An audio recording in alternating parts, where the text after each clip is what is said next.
നമസ്തേ. Shanghai ഉച്ചകോടി ആഗോള ഭീകരതയ്ക്കെതിരെയുള്ള ഭാരതത്തിൻ്റെയും ചൈനയുടെയും റഷ്യയുടെയും ഉറച്ച ശബ്ദമായി മാറി. സ്റ്റാർട്ടപ്പ്, ഇന്നൊവേഷൻ, പരമ്പരാഗത ചികിത്സാ രംഗങ്ങളിൽ കൂടുതൽ സഹകരണം ഉറപ്പുവരുത്തും.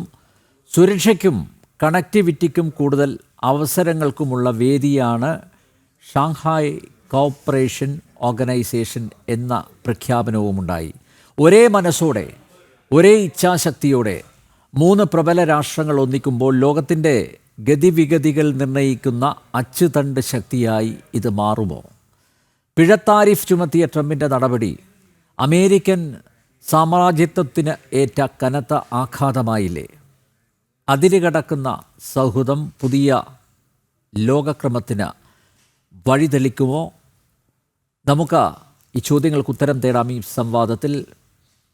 BJP വക്താവ് കേണൽ എസ് ഡിനി, കോൺഗ്രസ് വക്താവ് അഡ്വക്കേറ്റ് സേനാപതി വേണു, വിദേശകാര്യ വിദഗ്ധൻ ഡോക്ടർ നിർമ്മൽ എബ്രഹാം എന്നിവർ പങ്കെടുക്കുന്ന എല്ലാ അതിഥികളെയും ഈ സംവാദത്തിലേക്ക് സ്നേഹാദരങ്ങളോടെ സ്വാഗതം ചെയ്യുന്നു, ഒപ്പം പ്രേക്ഷകരെയും. കേണൽ ഡിനി, ഭാരതത്തിൻ്റെ പോയിൻ്റ് ഓഫ് വ്യൂവിൽ ഷാങ്ഹായ് ഉച്ചകോടിയിലെ ചർച്ചകൾ നമ്മുടെ രാജ്യത്തിൻ്റെ പുരോഗതിക്ക് എത്രത്തോളം മുതൽക്കൂട്ടാവും? എന്താണ് താങ്കളുടെ നിരീക്ഷണങ്ങൾ, കാഴ്ചപ്പാട്?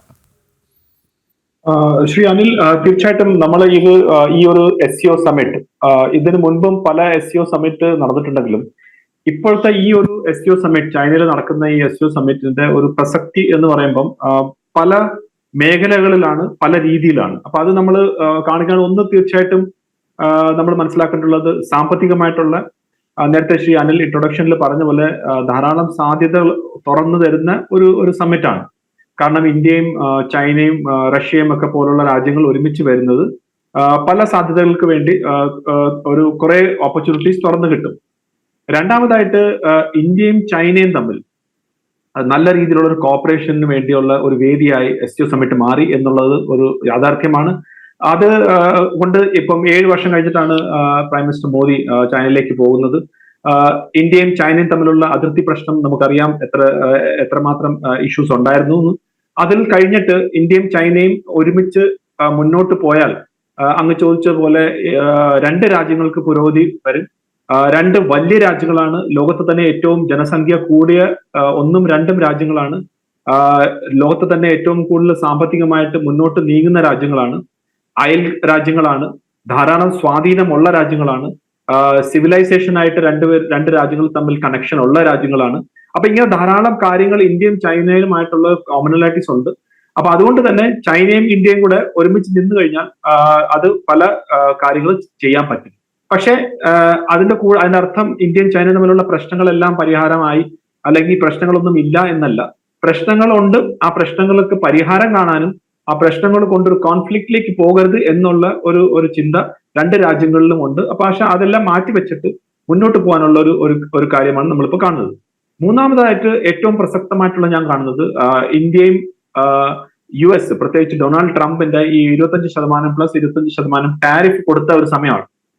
ആ സമയത്ത് തീർച്ചയായിട്ടും ഡൊണാൾഡ് ട്രംപ് വിചാരിച്ചത് ഭാരതം ഉടനെ ഓടിച്ചെന്ന് ട്രംപിന്റെ അടുത്ത് അഭ്യർത്ഥിക്കും, ഇങ്ങനെ ചെയ്യരുത്, ഇങ്ങനെ ചെയ്തു കഴിഞ്ഞാൽ ഞങ്ങൾക്ക് നഷ്ടം വരും, അതുകൊണ്ട് അതിനെ ഒന്ന് പിൻവലിക്കണം, അല്ലെങ്കിൽ കൺസിഡർ ചെയ്യണം, റീകൺസിഡർ ചെയ്യണം എന്നൊക്കെ ഉള്ള ഒരു ആഗ്രഹം ഡൊണാൾഡ് ട്രംപിനുണ്ടായിരുന്നു. ഈ ഡൊണാൾഡ് ട്രംപ് തന്നെ എന്തുകൊണ്ടാണ് ഈ ടാരിഫ് ചുമത്തി എന്നുള്ള ഇന്നിപ്പം എല്ലാവർക്കും അറിയാവുന്ന ഒരു കാര്യമാണ്. നൊബേൽ പീസ് പ്രൈസിന് വേണ്ടി പാകിസ്ഥാൻ അദ്ദേഹത്തിന്റെ പേര് പറഞ്ഞതുപോലെ ഇന്ത്യയും പറയണം എന്നുള്ള രീതിയിലേക്കാണ് ഡൊണാൾഡ് ട്രംപ് ആഗ്രഹിച്ചത്. അതിന് ഒരു വിലയും നമ്മൾ കൽപ്പിച്ചില്ല. അങ്ങനെ ഒരു സംഭവമേ അർഹത അല്ല. കാരണം ഇന്ത്യയും പാകിസ്ഥാനും തമ്മിലുള്ള ഓപ്പറേഷൻ സിന്ദൂർ കഴിഞ്ഞിട്ട് ആ പ്രശ്നത്തിന് പരിഹാരം എന്നുള്ള രീതിയിലേക്ക് പാകിസ്ഥാനെ നമ്മളാണ് മുട്ടുമടക്കിച്ച് നമ്മളെ മുന്നിൽ കൊണ്ടുവന്നത്. കാരണം അത്രമാത്രം തിരിച്ചടി പാകിസ്ഥാന് കിട്ടിയപ്പോ ഇനി വേറൊന്നും ചെയ്യാനില്ല. പാകിസ്ഥാൻ ഭാരതത്തിന്റെ അടുത്ത് വന്ന് പറയുകയാണ്, ഞങ്ങൾ ഇനി ഈ മുന്നോട്ട് പോകാൻ താല്പര്യം ഇല്ല എന്ന് പറഞ്ഞാൽ ഞങ്ങൾ നിർത്താം എന്നായിരുന്നു നമ്മുടെ ഭാരതത്തിന്റെ ഒരു വേർഷൻ. അത് ഭാരത് ഓപ്പറേഷൻ സിന്ദൂർ തുടങ്ങിയപ്പോൾ തന്നെ നമ്മൾ പറഞ്ഞിരുന്നു, നമ്മൾ ഇതിനെ മുന്നോട്ട് കൊണ്ടുപോകാൻ താല്പര്യമില്ല, കാരണം നമ്മുടെ ലക്ഷ്യം യുദ്ധമല്ല, നമ്മുടെ ലക്ഷ്യം ഭീകരവാദമാണ്. അപ്പൊ ആ രീതിയിലേക്കുള്ള ഒരു സ്റ്റാൻഡ് നമ്മൾ അന്ന് പറഞ്ഞിരുന്നു. അതിനകത്ത് ഡൊണാൾഡ് ട്രംപ് എന്നല്ല മറ്റാർക്കും ഒരു റോളും ഇല്ല എന്ന് വളരെ മാന്യമായ ഭാഷയിൽ പ്രധാനമന്ത്രി മോദി തന്നെ പാർലമെന്റിൽ തന്നെ പറഞ്ഞു, ഒരു രാജ്യത്തിന്റെയും ഒരു രാഷ്ട്ര തലവനും ഒരു റോളും ഇല്ലാന്ന്. അപ്പോഴാണ് ഡൊണാൾഡ് ട്രംപിന് ഇങ്ങനെയുള്ള ഒരു പേഴ്സണൽ ഈഗോ, അദ്ദേഹത്തിന്റെ ഒരു പേഴ്സണൽ ഈഗോനെ ഹേർട്ട് ചെയ്തുകൊണ്ടാണ് അദ്ദേഹം 25% ആദ്യം ടാരിഫ് ചുമത്തി, പിന്നീട് വീണ്ടും ഒരു 25% ചെയ്യുന്നത്. അതും വളരെ വിചിത്രമായിട്ട് ന്യായങ്ങളാണ്. റഷ്യയിൽ നിന്ന് നമ്മൾ ഓയിൽ വാങ്ങിക്കുന്നു എന്നുള്ള രീതിയിലാണ്. ഈ റഷ്യയിൽ നിന്ന് തന്നെയാണ് യൂറോപ്യൻ യൂണിയനും ഓയിൽ വാങ്ങിക്കുന്നത്. ഈ റഷ്യയിൽ നിന്ന് തന്നെയാണ് ഫെർട്ടിലൈസറും മറ്റ് കെമിക്കൽസും ഒക്കെ US ഇമ്പോർട്ട് ചെയ്യുന്നത്. ഏറ്റവും കൗതുകപരമായിട്ടുള്ള കാര്യം എന്ന് വെച്ച് കഴിഞ്ഞാൽ ശ്രീ അനിൽ, അതായത് യുക്രൈൻ ഇന്ത്യയിൽ നിന്നാണ് ഏകദേശം 15% അവരുടെ ഡീസൽ വാങ്ങിക്കുന്നത്.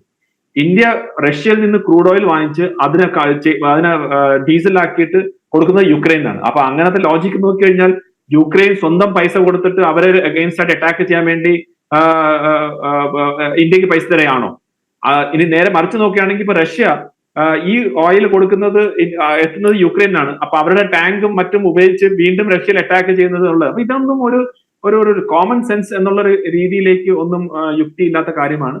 അപ്പൊ ആ കാര്യം എനിക്ക് തോന്നുന്നു ഇന്നലെയും മെനഞ്ഞാന്നുമായിട്ടുള്ള ഈ ഒരു SCO സമ്മിറ്റില് അവിടെ ഇന്ത്യയും റഷ്യയും ചൈനയും തലവന്മാര് ഒരുമിച്ച് വന്നത്. അതുപോലെ പ്രത്യേകിച്ച് ഇന്ത്യയും റഷ്യയും തമ്മിലുള്ള റിലേഷൻ, ഇന്ത്യയും പ്രൈം മിനിസ്റ്റർ മോദിയും പുടിനുമായിട്ടുള്ള ആ ബോഡി ലാംഗ്വേജും ഞാൻ മനസ്സിലാക്കിയത് പുടിൻ പ്രൈം മിനിസ്റ്റർ മോദി ഈ സമ്മിറ്റ് ഈ മീറ്റിംഗ് കഴിഞ്ഞിട്ട് ബയലാറ്ററൽ മീറ്റിംഗിന് പോകാൻ വേണ്ടി 10 മിനിറ്റോളം പുറത്ത് വെയിറ്റ് ചെയ്തിരുന്നു. അതായത് പ്രൈം മിനിസ്റ്റർ മോദി വന്നിട്ട്, എന്നിട്ട് അദ്ദേഹത്തിന്റെ കാറിൽ തന്നെ ക്ഷണിക്കുകയായിരുന്നു എന്റെ കൂടെ വരൂ എന്നുള്ളത്. അപ്പൊ പ്രൈം മിനിസ്റ്റർ മോദി പിന്നെ അദ്ദേഹത്തിന്റെ കാറിൽ പോയി 45 മിനിറ്റ് അങ്ങനെ ഒരു ചർച്ചയും ആ കാറിന്റെ ഉള്ളിൽ തന്നെ നടന്നിട്ടുണ്ട് എന്നാണ് നമ്മൾ വരുന്ന അവിടുത്തെ നിന്നുള്ള പിക്ചേഴ്സും അവിടുന്ന് റിപ്പോർട്ട് വരുന്നത്. അപ്പൊ ഇതൊക്കെ എന്താണ് സൂചിപ്പിക്കുന്നത്? അത് കഴിഞ്ഞിട്ട് ആ മീറ്റിംഗിൽ, ഇന്ത്യയും റഷ്യയും തമ്മിലുള്ള മീറ്റിംഗിൽ ഇന്ത്യ ഒരു കാരണവശാലും റഷ്യയിൽ നിന്നുള്ള ക്രൂഡ് ഓയിൽ കുറയ്ക്കാനോ ഒന്നും പോകുന്നില്ല എന്നുള്ള വ്യക്തമായിട്ടുള്ള സന്ദേശം നൽകുന്നു. അപ്പം ഡൊണാൾഡ് ട്രംപ് എന്താണോ ആഗ്രഹിച്ചത് അതിന് നേർ വിപരീതമായിട്ട് ഇന്ത്യ റഷ്യയിൽ നിന്ന് അതേപോലെ തന്നെ ഓയിൽ വാങ്ങിക്കുകയും ഇന്ത്യ ചൈനയും ആയിട്ടുള്ള ബന്ധം സ്ട്രോങ് ആയിട്ട് കൊണ്ടുപോകാനുള്ള ഒരു അവസരം കൂടിയാണ് കാണുന്നത്. അതുകൂടെ തന്നെ നമ്മൾ എടുത്തു പറയേണ്ട കാര്യം, ഭീകരവാദം വലിയൊരു ഇഷ്യൂ ആണ് ഇന്ത്യയെ സംബന്ധിച്ചോളം. ആ ഭീകരവാദ ഇഷ്യൂവിനെ SCO സമ്മിറ്റിന്റെ ജോയിന്റ് ഡിക്ലറേഷനിൽ പെഹൽഗാം മാസക്കറിന്റെ അഗെയിൻസ്റ്റ് ആയിട്ട് കണ്ടം ചെയ്തുകൊണ്ടുള്ള ഒരു സ്റ്റേറ്റ്മെന്റും അതിനകത്ത് വന്നു. ഒന്ന് ആലോചിച്ച്, പാകിസ്ഥാനെ പോലെ രാജ്യത്തിനെ ഇരുത്തിക്കൊണ്ട് പെഹൽഗാം എന്നുള്ള ആ ഭീകരവാദ അറ്റാക്കിനെ കണ്ടം ചെയ്തുകൊണ്ട് ഒരു രാജ്യവും ഭീകരവാദത്തിനെ സപ്പോർട്ട് ചെയ്യരുതെന്നുള്ള രീതിയിലേക്ക് ഒരു ജോയിന്റ് സ്റ്റേറ്റ്മെന്റ് ഈ രാജ്യങ്ങളെല്ലാം ചെയ്തു. അതാണ് ഏറ്റവും ശ്രദ്ധേയമായിട്ടുള്ള അല്ലെ ഒരു നടപടി എന്ന് കാണുന്നു. മാത്രമല്ല നോക്കൂ, ആ ദൃശ്യങ്ങളിൽ വ്യക്തമാണ് പാകിസ്ഥാൻ പ്രധാനമന്ത്രി ഷഹബാസ് ഷെരീഫ് ഒരു സോറി ഫിഗറായിട്ട് ഇങ്ങനെ നിൽക്കുക അല്ലേ. പുടിനും മോദിയും ഷീ ജിൻപിങ്ങും ഒക്കെ ഇങ്ങനെ നടന്ന് സംസാരിക്കുമ്പോൾ ഇങ്ങനെ ഒറ്റപ്പെട്ട് ഇങ്ങനെ നോക്കി നിൽക്കുന്ന ഷഹബാസ് ഷെരീഫിനെ കാണുന്നു അല്ലേ. അതും വലിയൊരു സന്ദേശമല്ലേ നൽകുന്നത്. തീർച്ചയായിട്ടും. അതിന്റെ ഇപ്പൊ ഓരോ ലീഡേഴ്സ് തമ്മിൽ അവർ കാണുമ്പം അവരുടെ ഓരോ ബോഡി ലാംഗ്വേജ് ഉണ്ട്. അപ്പൊ ഞാൻ ഷഹബാസ് ഷെരീഫിനെ കണ്ടത് അദ്ദേഹം അവിടെ ഒരു ഔട്ട് ഓഫ് പ്ലേസ് എന്നുള്ള രീതിയിലാണ്, അതായത് ഞാൻ എവിടെ വന്ന് നിൽക്കുന്നു എന്നുള്ള രീതിയിലാണ് അദ്ദേഹത്തിന് തോന്നിയിട്ടുള്ളത്. കാരണം ഈ SCO സമ്മിറ്റ്, SCOന്റെ 3 പില്ലേഴ്സ് എന്ന് പറഞ്ഞാൽ ഇന്ത്യ, ചൈന, റഷ്യയാണ്. അതിനകത്ത് യാതൊരു സംശയമില്ല. അവര് 3 നേതാക്കന്മാർ തമ്മിലൊരു കെമിസ്ട്രി ഉണ്ട്. അത് വർഷങ്ങളായിട്ടുള്ള കെമിസ്ട്രിയാണ്. അതിന്റെ ബാക്ക്ഡ്രോപ്പിൽ ഇപ്പം ഡൊണാൾഡ് ട്രംപ് ഈ 3 പേരെയും ഉപദ്രവിച്ചുകൊണ്ടിരിക്കുകയാണ്, ഷീ ജിൻപിങ്ങിനെയും ഇന്ത്യയും പുടിനെയും. അപ്പൊ അങ്ങനെ അവര് 3 പേരും ഒരുമിച്ച് വരുമ്പം നാച്ചുറലി അവിടെ ഒരു കെമിസ്ട്രി വരും. നാച്ചുറലി ആ ബോഡി ലാംഗ്വേജ് ഡിഫറെന്റ് ആണ്. നമുക്കത് ക്ലിയർ ആയിട്ട് മനസ്സിലാക്കാം അവരെന്തായിരിക്കും സംസാരിച്ചതെന്ന്. അവരെ സംസാരിച്ചതിന്റെ വിഷയം ഒന്ന് തന്നെ ആയിരിക്കും. അത് അവർ 3 പേരും ഫേസ് ചെയ്യുന്ന കാര്യമാണ്. അപ്പോഴാണ് നേരത്തെ അങ്ങനെ ആ വിഷ്വൽസ് വരുന്ന പോലെ ഡൊണാൾഡ് ട്രംപ് സ്കൂൾ കുട്ടികൾ നിൽക്കുന്ന പോലെ സൈഡിൽ നിൽക്കുകയാണ്, അതായത് നിൽക്കുകയാണ്. പക്ഷെ അതൊരു അവസ്ഥയാണ്. അത് പാകിസ്ഥാന്റെ പ്രസക്തിയാണ് കാണിക്കുന്നത്. പാകിസ്ഥാൻ ആ ഒരു റോള് മാത്രമേ ഉള്ളൂ. പാകിസ്ഥാൻ SCO സമ്മിറ്റിൽ തന്നെ പങ്കു ചേർന്ന് തന്നെ ചൈനയുടെ ഒരു ഇൻവോൾവ്മെന്റ് കൊണ്ട് മാത്രമാണ്. അതല്ലാതെ പാകിസ്ഥാന് പ്രത്യേകിച്ച് വേറെ യാതൊരു ക്രെഡിറ്റോ അല്ലെങ്കിൽ വേറെ എന്തെങ്കിലും ക്വാളിഫിക്കേഷൻ ഉണ്ടായിട്ടല്ല. അപ്പൊ ആ രീതിയിൽ തന്നെയാണ് ഷഹബാസ് ഷെരീഫിനെ അവിടെ കാണുന്നത്. വൺ മോർ തിങ്, ഒരു കാര്യം കൂടെ ഉള്ളതെന്ന് വെച്ചാൽ, ഷഹബാസ് ഷെരീഫ് എന്ന് പറഞ്ഞാൽ അവിടെ ഒരു ക്ലറിക്കൽ പോസ്റ്റിലുള്ള ഒരു പ്രൈം മിനിസ്റ്റർ മാത്രമാണ്. ഫങ്ഷണൽ പ്രൈം മിനിസ്റ്റർ അല്ല. ഫങ്ഷണൽ ആയിട്ടുള്ള ഡിസിഷൻസ് എടുക്കുന്നത് അവിടുത്തെ ആർമി ചീഫാണ്. അതുകൊണ്ടാണ് ആർമി ചീഫിനെ അവിടെ അമേരിക്ക വിളിച്ചത്. ആർമി ചീഫാണ് പറഞ്ഞത് ഞങ്ങൾ ഡൊണാൾഡ് ട്രംപിന് നൊബേൽ പ്രൈസ് വേണ്ടി ഞങ്ങൾ ശുപാർശ ചെയ്യുന്നു എന്നൊക്കെ ഉള്ള കാര്യം. അപ്പം Shahbaz Sharif is a nobody in Pakistan. അതുകൊണ്ടാണ് ഷഹബാസ് ഷെരീഫിനെ പുറത്തു വരുമ്പോൾ ഈ ലോക രാജ്യങ്ങളും അതേപോലെ തന്നെ സൈഡിൽ നിർത്തുന്നത്.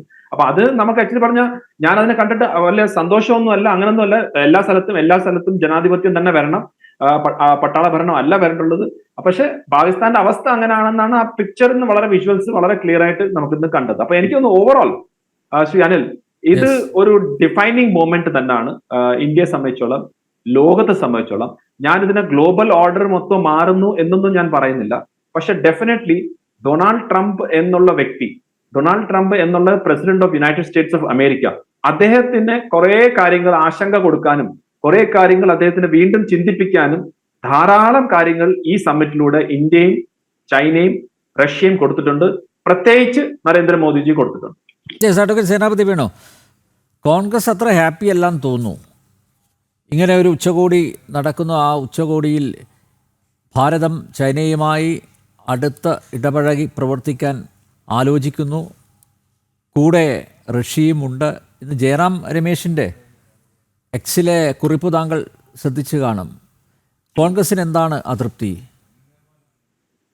ഒന്ന്, നമ്പ്യാരെ ചരിത്ര പശ്ചാത്തലങ്ങൾ അത് നമ്മളൊന്ന് പഠിക്കേണ്ടതാണ്. ഞാൻ KN രാഘവൻ എഴുതിയൊരു പുസ്തകമുണ്ട്, വിഭജനത്തിന്റെ നേർക്കാഴ്ചകൾ, ഇന്ത്യ ചൈന സംഘർഷത്തിന്റെ നാൾവഴി എന്ന് പറഞ്ഞ് ഇംഗ്ലീഷിലാണ് പുസ്തകം എഴുതിയത്, ഡിവൈനിങ് ലൈൻസ് എന്ന്, contours of India and China conflict എന്ന്. അപ്പൊ ആ പുസ്തകത്തിന്റെ ഒരു ഇൻട്രോ തന്നെ പറയുന്നത് 5000 വർഷത്തെ ഇന്ത്യയും ചൈനയും തമ്മിലുള്ള ചരിത്രം പരിശോധിച്ചാൽ, ഇപ്പൊ ഭാഹിയാന്റെ സന്ദർശനം, ഹുയാങ് സാങ്ങിന്റെ സന്ദർശനം, ഇതൊക്കെ പരിശോധിച്ചാലും ഇന്ത്യയും ചൈനയും തമ്മിൽ വ്യാപാര ബന്ധങ്ങളൊക്കെ ഉണ്ടായിരുന്നുവെങ്കിലും ഇന്ത്യ ചൈന ഒരിക്കലും നല്ല സുഹൃത്തുക്കളായിരുന്നില്ല. അപ്പോ പല സാമ്രാജ്യങ്ങളും ഇന്ത്യയെ ഇൻവേഡ് ചെയ്യാനായിട്ട് വന്നെങ്കിലും ചൈനയ്ക്ക് വരാൻ പറ്റിയിട്ടില്ല. നമ്മുടെ രാജാക്കന്മാർ അങ്ങോട്ടും പോയിട്ടില്ല. കാരണം ഹിമാലയൻ പർവ്വത നിരകൾ അതുപോലെ നിൽക്കുന്നത് കൊണ്ട്, അതൊരു എന്താ പറഞ്ഞ അതിന്റെ ജിയോഗ്രഫി അതായതുകൊണ്ട് ഒരിക്കലും നമ്മൾ അങ്ങോട്ടും പോയിട്ടില്ല, അവരിങ്ങോട്ടും വന്നിട്ടില്ല. അതാണ് ഇന്ത്യയും ചൈനയും തമ്മിലുള്ള 5000 വർഷത്തെ ഒരു ചരിത്രം പരിശോധിച്ച. അതിന് വ്യത്യസ്തമായ ഒന്ന് വന്നത് 1962 ചൈനയുടെ കടന്നുകയറ്റവും ആ യുദ്ധവുമൊക്കെയാണ്. അപ്പൊ ഞാൻ പറഞ്ഞു വന്നത് എന്താണെന്ന് ചോദിച്ചാൽ, ഇന്ത്യയുടെ ഒരിക്കലും നല്ല സുഹൃത്തോ അല്ലെങ്കിൽ നമുക്ക് വിശ്വസിക്കാൻ കൊള്ളാവുന്ന ഒരു അയൽവാസിയോ അയൽരാജ്യമോ ആയിരുന്നില്ല ചൈന എന്നുള്ളതാണ് ചൈനയും ഇന്ത്യയും തമ്മിലുള്ള ബന്ധത്തിന്റെ ചരിത്രം നമ്മൾ പരിശോധിക്കുമ്പോൾ നമുക്ക് മനസ്സിലാകാറുണ്ട്. ഇവിടെ ഇപ്പം ഷാങ്ഹായില് SCO നടക്കുമ്പോൾ ഇപ്പോൾ 10 രാജ്യങ്ങൾ അതിൻ്റെ അകത്ത്, അതിലെ പ്രധാനപ്പെട്ട പല രാജ്യങ്ങളും പഴയ USSR അതായത് പഴയ സോവിയറ്റ് യൂണിയനിൽ നിന്ന് പിരിഞ്ഞു പോയിട്ടുള്ള കസാക്കിസ്ഥാൻ, കിർഗിസ്ഥാൻ അങ്ങനെയുള്ള രാജ്യങ്ങൾ, അതോടൊപ്പം ഇന്ത്യ, ചൈന, പാകിസ്ഥാൻ ഉൾപ്പെടെ മൊത്തം 10 രാഷ്ട്രങ്ങൾ. ഇവിടെ ഈ ഉച്ചകോടി നടക്കുമ്പോൾ തന്നെ നമ്മൾ മനസ്സിലാക്കേണ്ട ഒരു കാര്യം എന്തെന്ന് ചോദിച്ചു കഴിഞ്ഞാൽ, ബെൽറ്റ് റോഡിന്റെ നിർമ്മാണം നമ്മൾ എപ്പോഴും എതിർക്കുന്നതാണ്. എവിടുന്നാണ് അതങ്ങനെ അക്സായ് ചീൻ മുതൽ തുടങ്ങി പോയി ബലൂചിസ്ഥാനിലേക്ക് എത്തുന്ന ഒരു വലിയ കോറിഡോർ, അത് ആർക്ക് വേണ്ടിയാണ്? അതിന്റെ നിർമ്മാണം പൂർത്തീകരിച്ചു കഴിഞ്ഞാൽ അതിന്റെ ദുരന്തം ആർക്കാണ് എന്നുള്ളത് നമുക്ക് എല്ലാവർക്കും അറിയാം. അതുകൊണ്ടാണ് ഇന്ത്യ ഇതിനെ അതിശക്തമായിട്ട് എതിർക്കുന്നത്. ഇപ്പൊ തൊട്ടടുത്ത് നടന്ന നമ്മുടെ ഓപ്പറേഷൻ സിന്ദൂറുമായിട്ട് ബന്ധപ്പെട്ടിട്ടുള്ള ചരിത്രം നമ്മൾ പരിശോധിക്കുമ്പോഴും പാകിസ്ഥാനെ ആയുധമണിയിക്കാനും പാകിസ്ഥാന് കൊണ്ട് ഇന്ത്യയിൽ കലാപം ഉണ്ടാക്കാനുള്ള ശ്രമങ്ങളാണ് എല്ലാ കാലഘട്ടത്തിലും ചൈന നടത്തിയിട്ടുള്ളത്. അപ്പോ സ്വാഭാവികമായും ജയറാം രമേശും കോൺഗ്രസും ചോദിക്കുന്ന ഒരു ചോദ്യം, നമുക്ക് ചൈനയെ കണ്ണടച്ച് വിശ്വസിക്കാൻ പറ്റൂ? നമ്മൾ 1950കളുടെ അവസാനം ഒപ്പുവെച്ച ഇന്ത്യ ചൈന ഭായി ഭായി, അതാണല്ലോ പഞ്ചശീല തത്വങ്ങൾ. അതിൽ ഒന്നാമത്തെ കാര്യം പറയുന്നത് എന്താ? പരസ്പരം അങ്ങോട്ടും ഇങ്ങോട്ടും ആക്രമിക്കില്ല, അതിർത്തി തർക്കങ്ങളെല്ലാം ചർച്ചയിലൂടെ പരിഹരിക്കും എന്ന് വളരെ കൃത്യമായി എഴുതി വെച്ച പഞ്ചശീല തത്വത്തിന്റെ മഷി ഉണങ്ങുന്നതിന് മുമ്പ് തന്നെ നമുക്ക് വലിയ പ്രഹരമേൽപ്പിച്ച ഒരു രാജ്യമാണ് ചൈന എന്ന ചരിത്രം നിൽക്കുകയാണ്. അതിനുശേഷം ചെറുതും വലുതുമായിട്ടുള്ള 8ഓളം സംഘർഷങ്ങൾ ഉണ്ടായിട്ടുണ്ട്. ഒരു കാര്യം അനിൽ നമ്പ്യാരെ മനസ്സിലാക്കേണ്ടത്, ചൈന ഒരിക്കലും ഇന്ത്യയുടെ വികസനത്തെയോ, കാരണം ഇന്ത്യ ഒരു ജനാധിപത്യ രാജ്യമാണ്, ചൈനയിൽ അതല്ല. അവിടെ ജനാധിപത്യം ഒന്നുമില്ല, പോളിറ്റ് ബ്യൂറോ തീരുമാനിക്കുന്നതും പ്രസിഡന്റും പാർട്ടി നേതാവും ആകുന്ന ഒരു ജനാധിപത്യ പ്രക്രിയയിൽ ഇത്രയും വളർച്ച പ്രാപിക്കുന്ന ഒരു രാഷ്ട്രത്തെ ഒരു കാരണവശാലും ചൈന ഒരു പിന്തുണയോടുകൂടിയല്ല നോക്കിയത്. അവരെന്നും നമ്മളെ ഒരു ശത്രുപക്ഷത്ത് നിന്നുകൊണ്ടാണ്. പക്ഷെ നേരിട്ടുള്ള യുദ്ധം 62 യുദ്ധത്തിന് ശേഷം പിന്നീട് 8ഓളം ചെറുതും വലുതുമായ സംഘർഷങ്ങൾ ഉണ്ടായെങ്കിലും വലിയ യുദ്ധം ഉണ്ടായിട്ടില്ല. പക്ഷെ ഒരു കാര്യം നമ്മൾ മനസ്സിലാക്കേണ്ടത്, ഇപ്പൊ ശ്രീലങ്കയിലെ ഹമ്പൻകോട്ട തുറമുഖം മുതൽ ഇങ്ങോട്ട് നോക്കിക്കഴിഞ്ഞാൽ ബംഗ്ലാദേശിന്റെ ചിറ്റാഗോങ് തുറമുഖം, ഇതിനെല്ലാം എന്താ പറഞ്ഞ ചൈനയുടെ പക്ഷത്തേക്ക് ചേർത്തുകൊണ്ട് ഇന്ത്യ വിരുദ്ധ നിലപാടുകൾ നിരന്തരമായി സ്വീകരിച്ചുകൊണ്ടിരിക്കുന്ന ഒരു രാജ്യമാണ്. ഇപ്പൊ കേണൽ ഡെന്നിയെ പോലെ സൈനിക ഉദ്യോഗസ്ഥരായ ആളുകൾക്ക് ഞങ്ങൾക്ക് കുറച്ചുകൂടി ഈ കാര്യത്തെക്കുറിച്ച് ഉത്കണ്ഠയുണ്ട്. 1988 ശ്രീ ജോർജ് ഫെർണാണ്ടസ് ഇന്ത്യയുടെ ഡിഫൻസ് മിനിസ്റ്റർ ആകുന്ന ഒരു കാലത്ത് മറ്റ് ഡിഫൻസ് മിനിസ്റ്റർമാർ ഒരുപക്ഷെ അങ്ങനെ തുറന്നൊരു കാര്യം പറഞ്ഞിട്ടില്ല. ജോർജ് ഫെർണാണ്ടസ് എന്ന് പാർലമെന്റിൽ നടത്തിയ ഒരു പ്രസംഗമുണ്ട്. അദ്ദേഹം പറഞ്ഞു, Pakistan is not an issue. Pakistan അല്ല നമ്മുടെ വിഷയം. അവരെ ഇന്ത്യയിലെ ഒരു സംസ്ഥാനത്തിന്റെ എന്ന് പറഞ്ഞ ഉത്തർപ്രദേശ് എന്ന ഒരു സംസ്ഥാനത്തിന്റെ പോലും പകുതിയില്ലാത്ത ഒരു രാജ്യമാണ്. പക്ഷേ ചൈനയാണ് നമ്മൾ ഭയക്കേണ്ട രാജ്യം. ആ ഭയക്കേണ്ട രാജ്യമായതുകൊണ്ട് ചൈനയെ എന്നും കരുതലോടെ ഇരിക്കണമെന്ന് ഒരുപക്ഷെ എനിക്ക് തോന്നുന്നു കേണൽ ഡെന്നി അന്ന് ക്യാപ്റ്റനോ മേജറോ ആയിരിക്കുന്ന ഒരു കാലഘട്ടത്തിൽ, സർവീസിലിരിക്കുന്ന ഒരു കാലഘട്ടത്തിൽ ഇന്ത്യയുടെ പ്രധാനമന്ത്രി ഇന്ത്യയുടെ ഡിഫൻസ് മിനിസ്റ്റർ ശ്രീ ജോർജ് ഫെർണാണ്ടസ് പറഞ്ഞ ഒരു കാര്യം ഞാൻ ഇപ്പോഴും ഓർമ്മപ്പെടുത്തുന്നത് എന്താ ചോദിച്ചാൽ, 88 ശേഷം 10-30 കൊല്ലം കഴിയുമ്പോഴും 35 കൊല്ലം കഴിയുമ്പോഴും അദ്ദേഹത്തിന്റെ വാക്കുകൾ ഇന്നും പ്രസക്തമാണ്. കാരണം നമ്മളെ എന്നും ശത്രുപക്ഷത്തും എന്നും ശത്രുതയോടും കൂടി കാണുന്ന ഒരു രാജ്യമാണ്. അവരൊരിക്കലും ഇന്ത്യയുടെ വികസനത്തിലോ അതല്ല ഇന്ത്യ നന്നാകുന്നതോ മനസ്സുകൊണ്ട് ആഗ്രഹിക്കുന്ന ഒരു രാജ്യമല്ല. ടിബറ്റ് പോലുള്ള പ്രദേശങ്ങൾ അവർ കൈയടക്കിയപ്പോഴും ദലൈലാമയെ പോലുള്ള ആളുകൾ ഒളിച്ചോടി അല്ലെങ്കിൽ അവർ പലായനം ചെയ്ത് ഇന്ത്യയിൽ വന്നപ്പോൾ നമ്മൾ അവർക്ക് അഭയം കൊടുത്തതൊക്കെ ഇപ്പോഴും ചൈനക്കാരന്റെ മനസ്സിൽ അവൻ അതിനെ എന്തെന്ന് പറഞ്ഞ് ആ വൈരാഗ്യത്തെ ഇങ്ങനെ നിരന്തരമായി പരിപോഷിപ്പിച്ച് നിർത്തുന്ന ഒരു രാജ്യമാണ്. ഇപ്പൊ നമ്മൾ വർത്തമാനത്തിലേക്ക് വരാം. എന്താ വർത്തമാന കാലത്തെ പ്രശ്നം? ഒന്ന്, ഞാൻ ആദ്യം പറഞ്ഞതുപോലെ നമ്മളൊരു ചേരിചേരാ നയത്തിന്റെ ഭാഗമായിട്ട് നിൽക്കുകയും നമ്മുടെ ഒരു പക്ഷം അത് ഒരു റഷ്യൻ പക്ഷമാണ്. അതായിരുന്നു എല്ലാ കാലഘട്ടത്തിലും നമ്മൾ ഉണ്ടായിരുന്ന ഒരു റഷ്യൻ പക്ഷം. പക്ഷേ ശ്രീ നരേന്ദ്രമോദിയുടെ വരവോടുകൂടി ആ പക്ഷത്ത് നിന്ന് നമ്മൾ വളരെ പെട്ടെന്ന് ഒരു അമേരിക്കൻ പക്ഷത്തിലേക്ക് പോവുകയും ഇവരെ നിരന്തരമായിട്ട് സന്ദർശനം നടത്തുന്നു, പിടിക്കുന്നു, അവിടെ മീറ്റിംഗ് കൂടുന്നു, ഇവിടെ മീറ്റിംഗ് കൂടുന്നു എന്ന് പറഞ്ഞാൽ ഇന്ത്യയുടെ ആ ചേരിചേരാ നയവും അതോടൊപ്പം തന്നെ സോഷ്യലിസ്റ്റ് ചേരിയോട് അല്ലെങ്കിൽ റഷ്യൻ ചേരിയോടുണ്ടായിരുന്ന നമ്മുടെ ഒരു അടുപ്പം അത് നിശ്ചയമായിട്ടും വലത്തോട്ട് മാറുകയും ചെയ്തു. അപ്പൊ നമ്മൾ അങ്ങനെ ഒരു നയത്തിലേക്ക് പോയി. അപ്പോ മൈ ഗുഡ് ഫ്രണ്ട് എന്ന് അങ്ങോട്ടും ഇങ്ങോട്ടും പറഞ്ഞിരുന്ന ആളുകൾ നേരം വെളുത്തപ്പോഴത്തേക്കും നമുക്ക് 50% തീരുവ. ആ തീരുവയുടെ ഒരു കാര്യത്തിലും അതാണ് അതിന്റെ ഇരട്ടത്താപ്പ്. ശ്രീ ഡെന്നി സാറോട് സൂചിപ്പിച്ചാൽ ഞാൻ ആവർത്തിക്കുകയാണ്, നമ്മൾ റഷ്യയിൽ നിന്ന് ക്രൂഡ് ഓയിൽ വാങ്ങുന്നു. നമ്മൾ വാങ്ങുന്നതിനേക്കാൾ കൂടുതൽ വാങ്ങുന്ന ആളുകളാണ് ആര്? ചൈനക്കാര്. ചൈനയ്ക്ക് ആ നികുതിയില്ല. അതാണ് അതിന്റെ രസം. ഇനി നമ്മൾ വാങ്ങുന്നതാണ് കുഴപ്പമെങ്കിൽ നമ്മളെപ്പോലെ വാങ്ങുന്ന ചൈനയ്ക്ക് ഇല്ലാത്ത നികുതി 50% നമ്മുടെ മേൽ ഏർപ്പെടുത്തിയതിന് ശേഷം ആ ഏർപ്പെടുത്തൽ വരുമ്പോൾ അതാണ് ഞാൻ പറഞ്ഞത്, തങ്ങൾ വിശ്വസിച്ച ഒരു രാഷ്ട്രത്തെ ആ രാഷ്ട്രം ചതിക്കുമ്പോൾ അപ്പൊ പുതിയ ശത്രുവിനെ മറന്നിട്ട് നമ്മൾ പഴയ ശത്രുവിന്റെ കൂട്ടത്തിലേക്ക് പോകും എന്ന് പറയുമ്പോൾ ഈ പഴയ ശത്രുവും ഇന്ത്യയോടുള്ള വൈരാഗ്യം അവർ ഘട്ടം ഘട്ടമായി പ്രകടിപ്പിക്കുകയും പാകിസ്ഥാൻ പോലുള്ള ഭീകര രാഷ്ട്രത്തെ വളരെ കൃത്യമായിട്ട് അവർ പിന്തുണയ്ക്കുകയും ചെയ്യുന്ന ഒരു ചരിത്രം നമുക്കുള്ളത് കൊണ്ടാണ് ശ്രീ അനിൽ നമ്പ്യാർ കോൺഗ്രസ് ഈ കാര്യത്തിൽ കോൺഗ്രസിന്റെ ആശങ്കയും ഉത്കണ്ഠയും ഞങ്ങൾ രേഖപ്പെടുത്തിയിരിക്കുന്നത്. അതല്ലാതെ ഇന്ത്യ ചൈനയുമായി നല്ല ബന്ധമുണ്ടായി. കാരണം നമ്മളെ സംബന്ധിച്ചിടത്തോളം ചൈനയുടെ അവിടെ സംഘർഷമില്ലായെങ്കിൽ ഇന്ത്യയെ സംബന്ധിച്ചിടത്തോളം ഇന്ത്യയുടെ ഡിഫൻസ് എക്സ്പെൻസ് അത് നമുക്ക് വളരെ കുറച്ച് കുറയ്ക്കാം, അത് വളരെ കുറവായിട്ട് കൊണ്ടുവരാം. 93 നരസിംഹറാവു ചൈനയുമായിട്ടൊരു ധാരണ ഉണ്ടാക്കിയതിന് ശേഷമാണ് കേണൽ ഡെന്നിക്കറിയാം അവിടുത്തെ ഞങ്ങളുടെ 3 ഡിവിഷനെ കംപ്ലീറ്റ് സൈന്യത്തിന്റെ ഡിവിഷനെ അവിടുന്ന് മാറ്റി. കാരണം ചൈനയിൽ പ്രശ്നമില്ല. 96 എന്താ പറഞ്ഞേ ദേവഗൌഡയുടെ കാലഘട്ടത്തിലാണ് ചൈനയുമായി അടുത്ത കരാറുണ്ടാക്കി. പെട്രോളിങ്ങിന് പോകുമ്പോൾ ആയുധം കൊണ്ടുപോവില്ല, ഫ്രീ ഹാൻഡിൽ പോയി ആണ് അവിടെ പെട്രോളിംഗ് നടത്തേണ്ടത് എന്ന് 96. അപ്പൊ ഞാൻ പറഞ്ഞത് ചൈനയുമായി സംഘർഷം കുറഞ്ഞാൽ അത് ഇന്ത്യക്ക് വളരെ ഗുണകരമാണ്. ആ കാര്യത്തിൽ തർക്കമില്ല. ആ സംഘർഷം കുറയുവാനായി ഈ ഷാങ്ഹായ് ഉച്ചകോടിയിലെ ഇപ്പോ ഈ 10ഓളം രാജ്യങ്ങൾ പങ്കെടുക്കുന്ന ഈ ഉച്ചകോടി ഗുണകരമാകുന്നുവെങ്കിൽ അത് രാജ്യത്തിന് നല്ലതാണ്. പക്ഷെ ഞങ്ങൾ വീണ്ടും ഓർമ്മപ്പെടുത്തുന്നു, ചൈനീസ് പക്ഷപാതം ഒരിക്കലും ഇന്ത്യക്ക് ഗുണകരമായിട്ടില്ല. ഇന്ത്യയോട് ഒരിക്കലും അനുഭാവമോ അനുകമ്പയോ കാണിച്ചിട്ടുള്ള ഒരു രാജ്യമല്ല ചൈന എന്നുള്ളത് എല്ലാ കാലഘട്ടത്തിലും നമ്മുടെ മനസ്സിൽ ഒരു ഓർമ്മയുണ്ടായിരിക്കണം എന്ന് ഈ ചർച്ചയുടെ ആദ്യ ഫേസിൽ നമ്പ്യാരെ ഓർമ്മപ്പെടുത്താൻ ഞാൻ ആഗ്രഹിക്കുകയാണ്. സൈനിക തലത്തിൽ പരസ്പരം വിശ്വാസമാർജിക്കുകയാണ് ഭാരതത്തിനും ചൈനയ്ക്കും ഇടയിലുള്ള പ്രഥമ ലക്ഷ്യങ്ങളിൽ ഒന്ന് എന്ന് ഷീ ജിൻപിങ് ഇന്ന് പറഞ്ഞിട്ടുണ്ട്. മാത്രമല്ല ഭാരത ചൈന അതിർത്തി സഹവർത്തിത്വത്തിൻ്റെയും സഹകരണത്തിൻ്റെയും സാധ്യതയാകും തുറക്കുക എന്നും ചൈനീസ് പ്രസിഡന്റ് പറഞ്ഞു.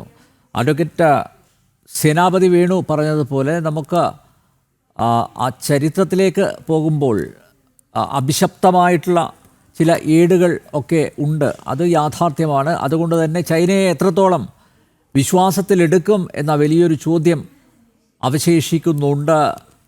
കേണൽ ഡിന്നിയും അതുതന്നെയാണ് പറഞ്ഞത്.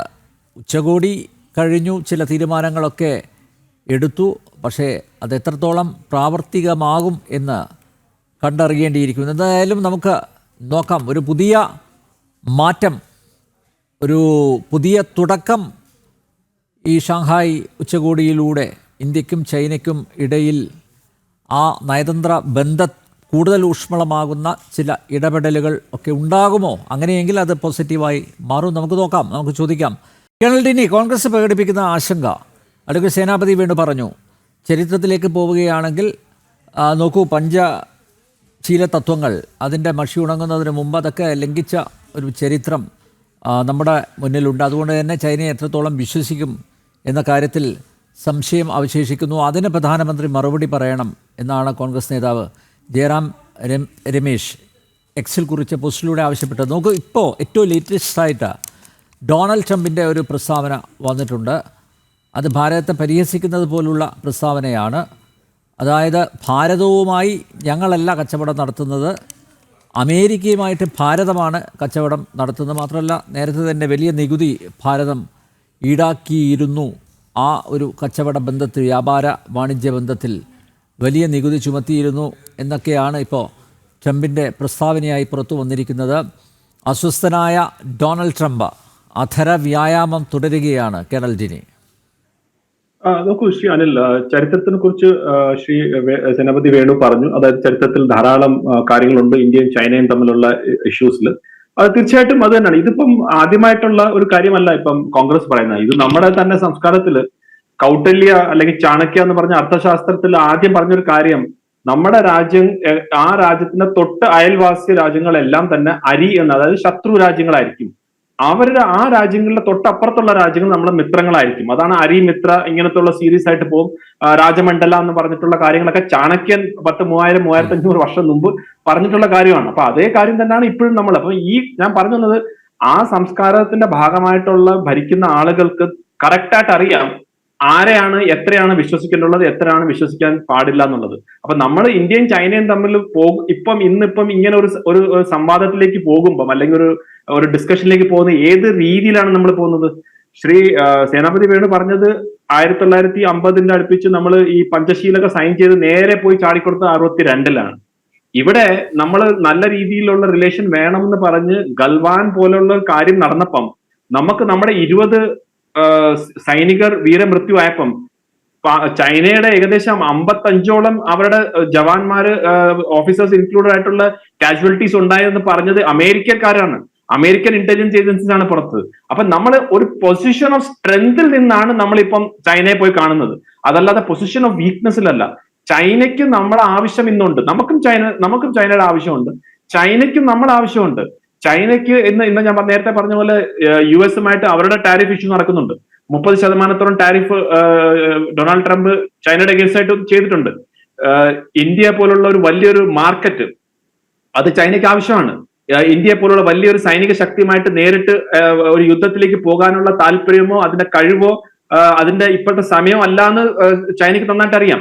അവര് നമ്മളെ ഒരു രാജ്യവും ശ്രീ അനിൽ മറ്റു രാജ്യം വികസിപ്പിക്കുമ്പോൾ സന്തോഷമുള്ള ഒരു രാജ്യവും ഇല്ല, ഈ ലോകത്തെങ്ങുമില്ല. നമുക്ക് നമ്മുടെ താല്പര്യങ്ങൾ മാത്രമേ സംരക്ഷിക്കാൻ പറ്റുള്ളൂ. അപ്പൊ ശ്രീ സേനാപതി പറഞ്ഞ പോലെ, അതായത് പഴയ സുഹൃത്തുക്കൾ, പഴയ ശത്രുക്കൾ എന്നൊന്നുമില്ല. ഇപ്പോഴത്തെ നമ്മുടെ അവസ്ഥ, ഇപ്പോഴത്തെ നമ്മളെ താല്പര്യങ്ങൾ അതെന്താണോ ആ രീതിയിൽ മാത്രമേ ഒരു രാജ്യം അല്ലെങ്കിൽ നമ്മളെ രാജ്യം മുന്നോട്ട് പോകും.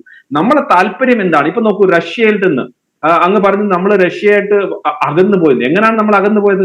ഒരിക്കലും നമ്മൾ അകന്നു പോയിട്ടില്ല. ഇപ്പൊ നോക്കൂ, ഇപ്പം നമ്മൾ ഈ ഓയിലിൽ നമ്മൾ വാങ്ങിക്കുമ്പോൾ എന്തുമാത്രം പ്രഷർ ഉണ്ടായിരുന്നു, പക്ഷെ നമ്മൾ കണ്ടിന്യൂ ചെയ്യുന്നു. ഈ ഓയിലിന്റെ കാര്യം വിടും.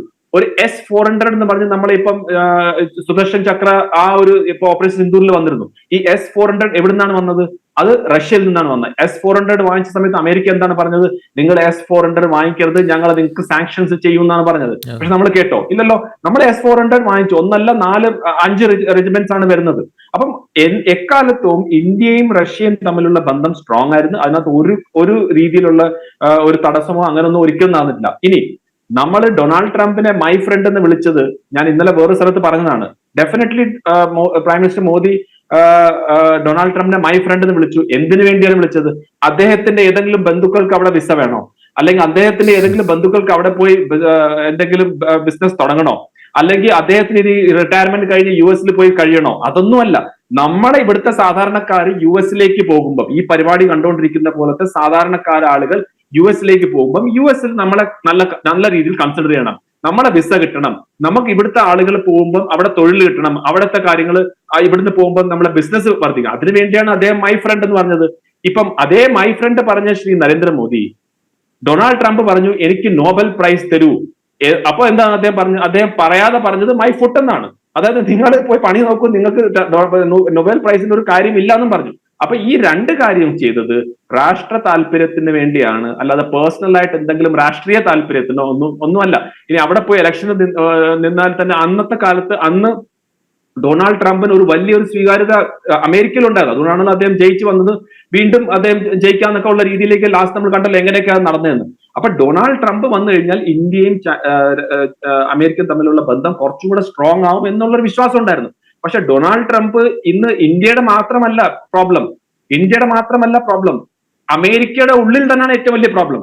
അതുകൊണ്ടാണല്ലോ അവിടുത്തെ കോടതി വരെ പറഞ്ഞേക്കുന്നത് ഈ ടാരിഫ് ശരിയല്ല, എന്നുള്ള കോടതി വിധി വന്നിട്ടുണ്ട്. അതിന് ഇനി സുപ്രീം കോടതിയിലേക്ക് പോവുകയാണ്.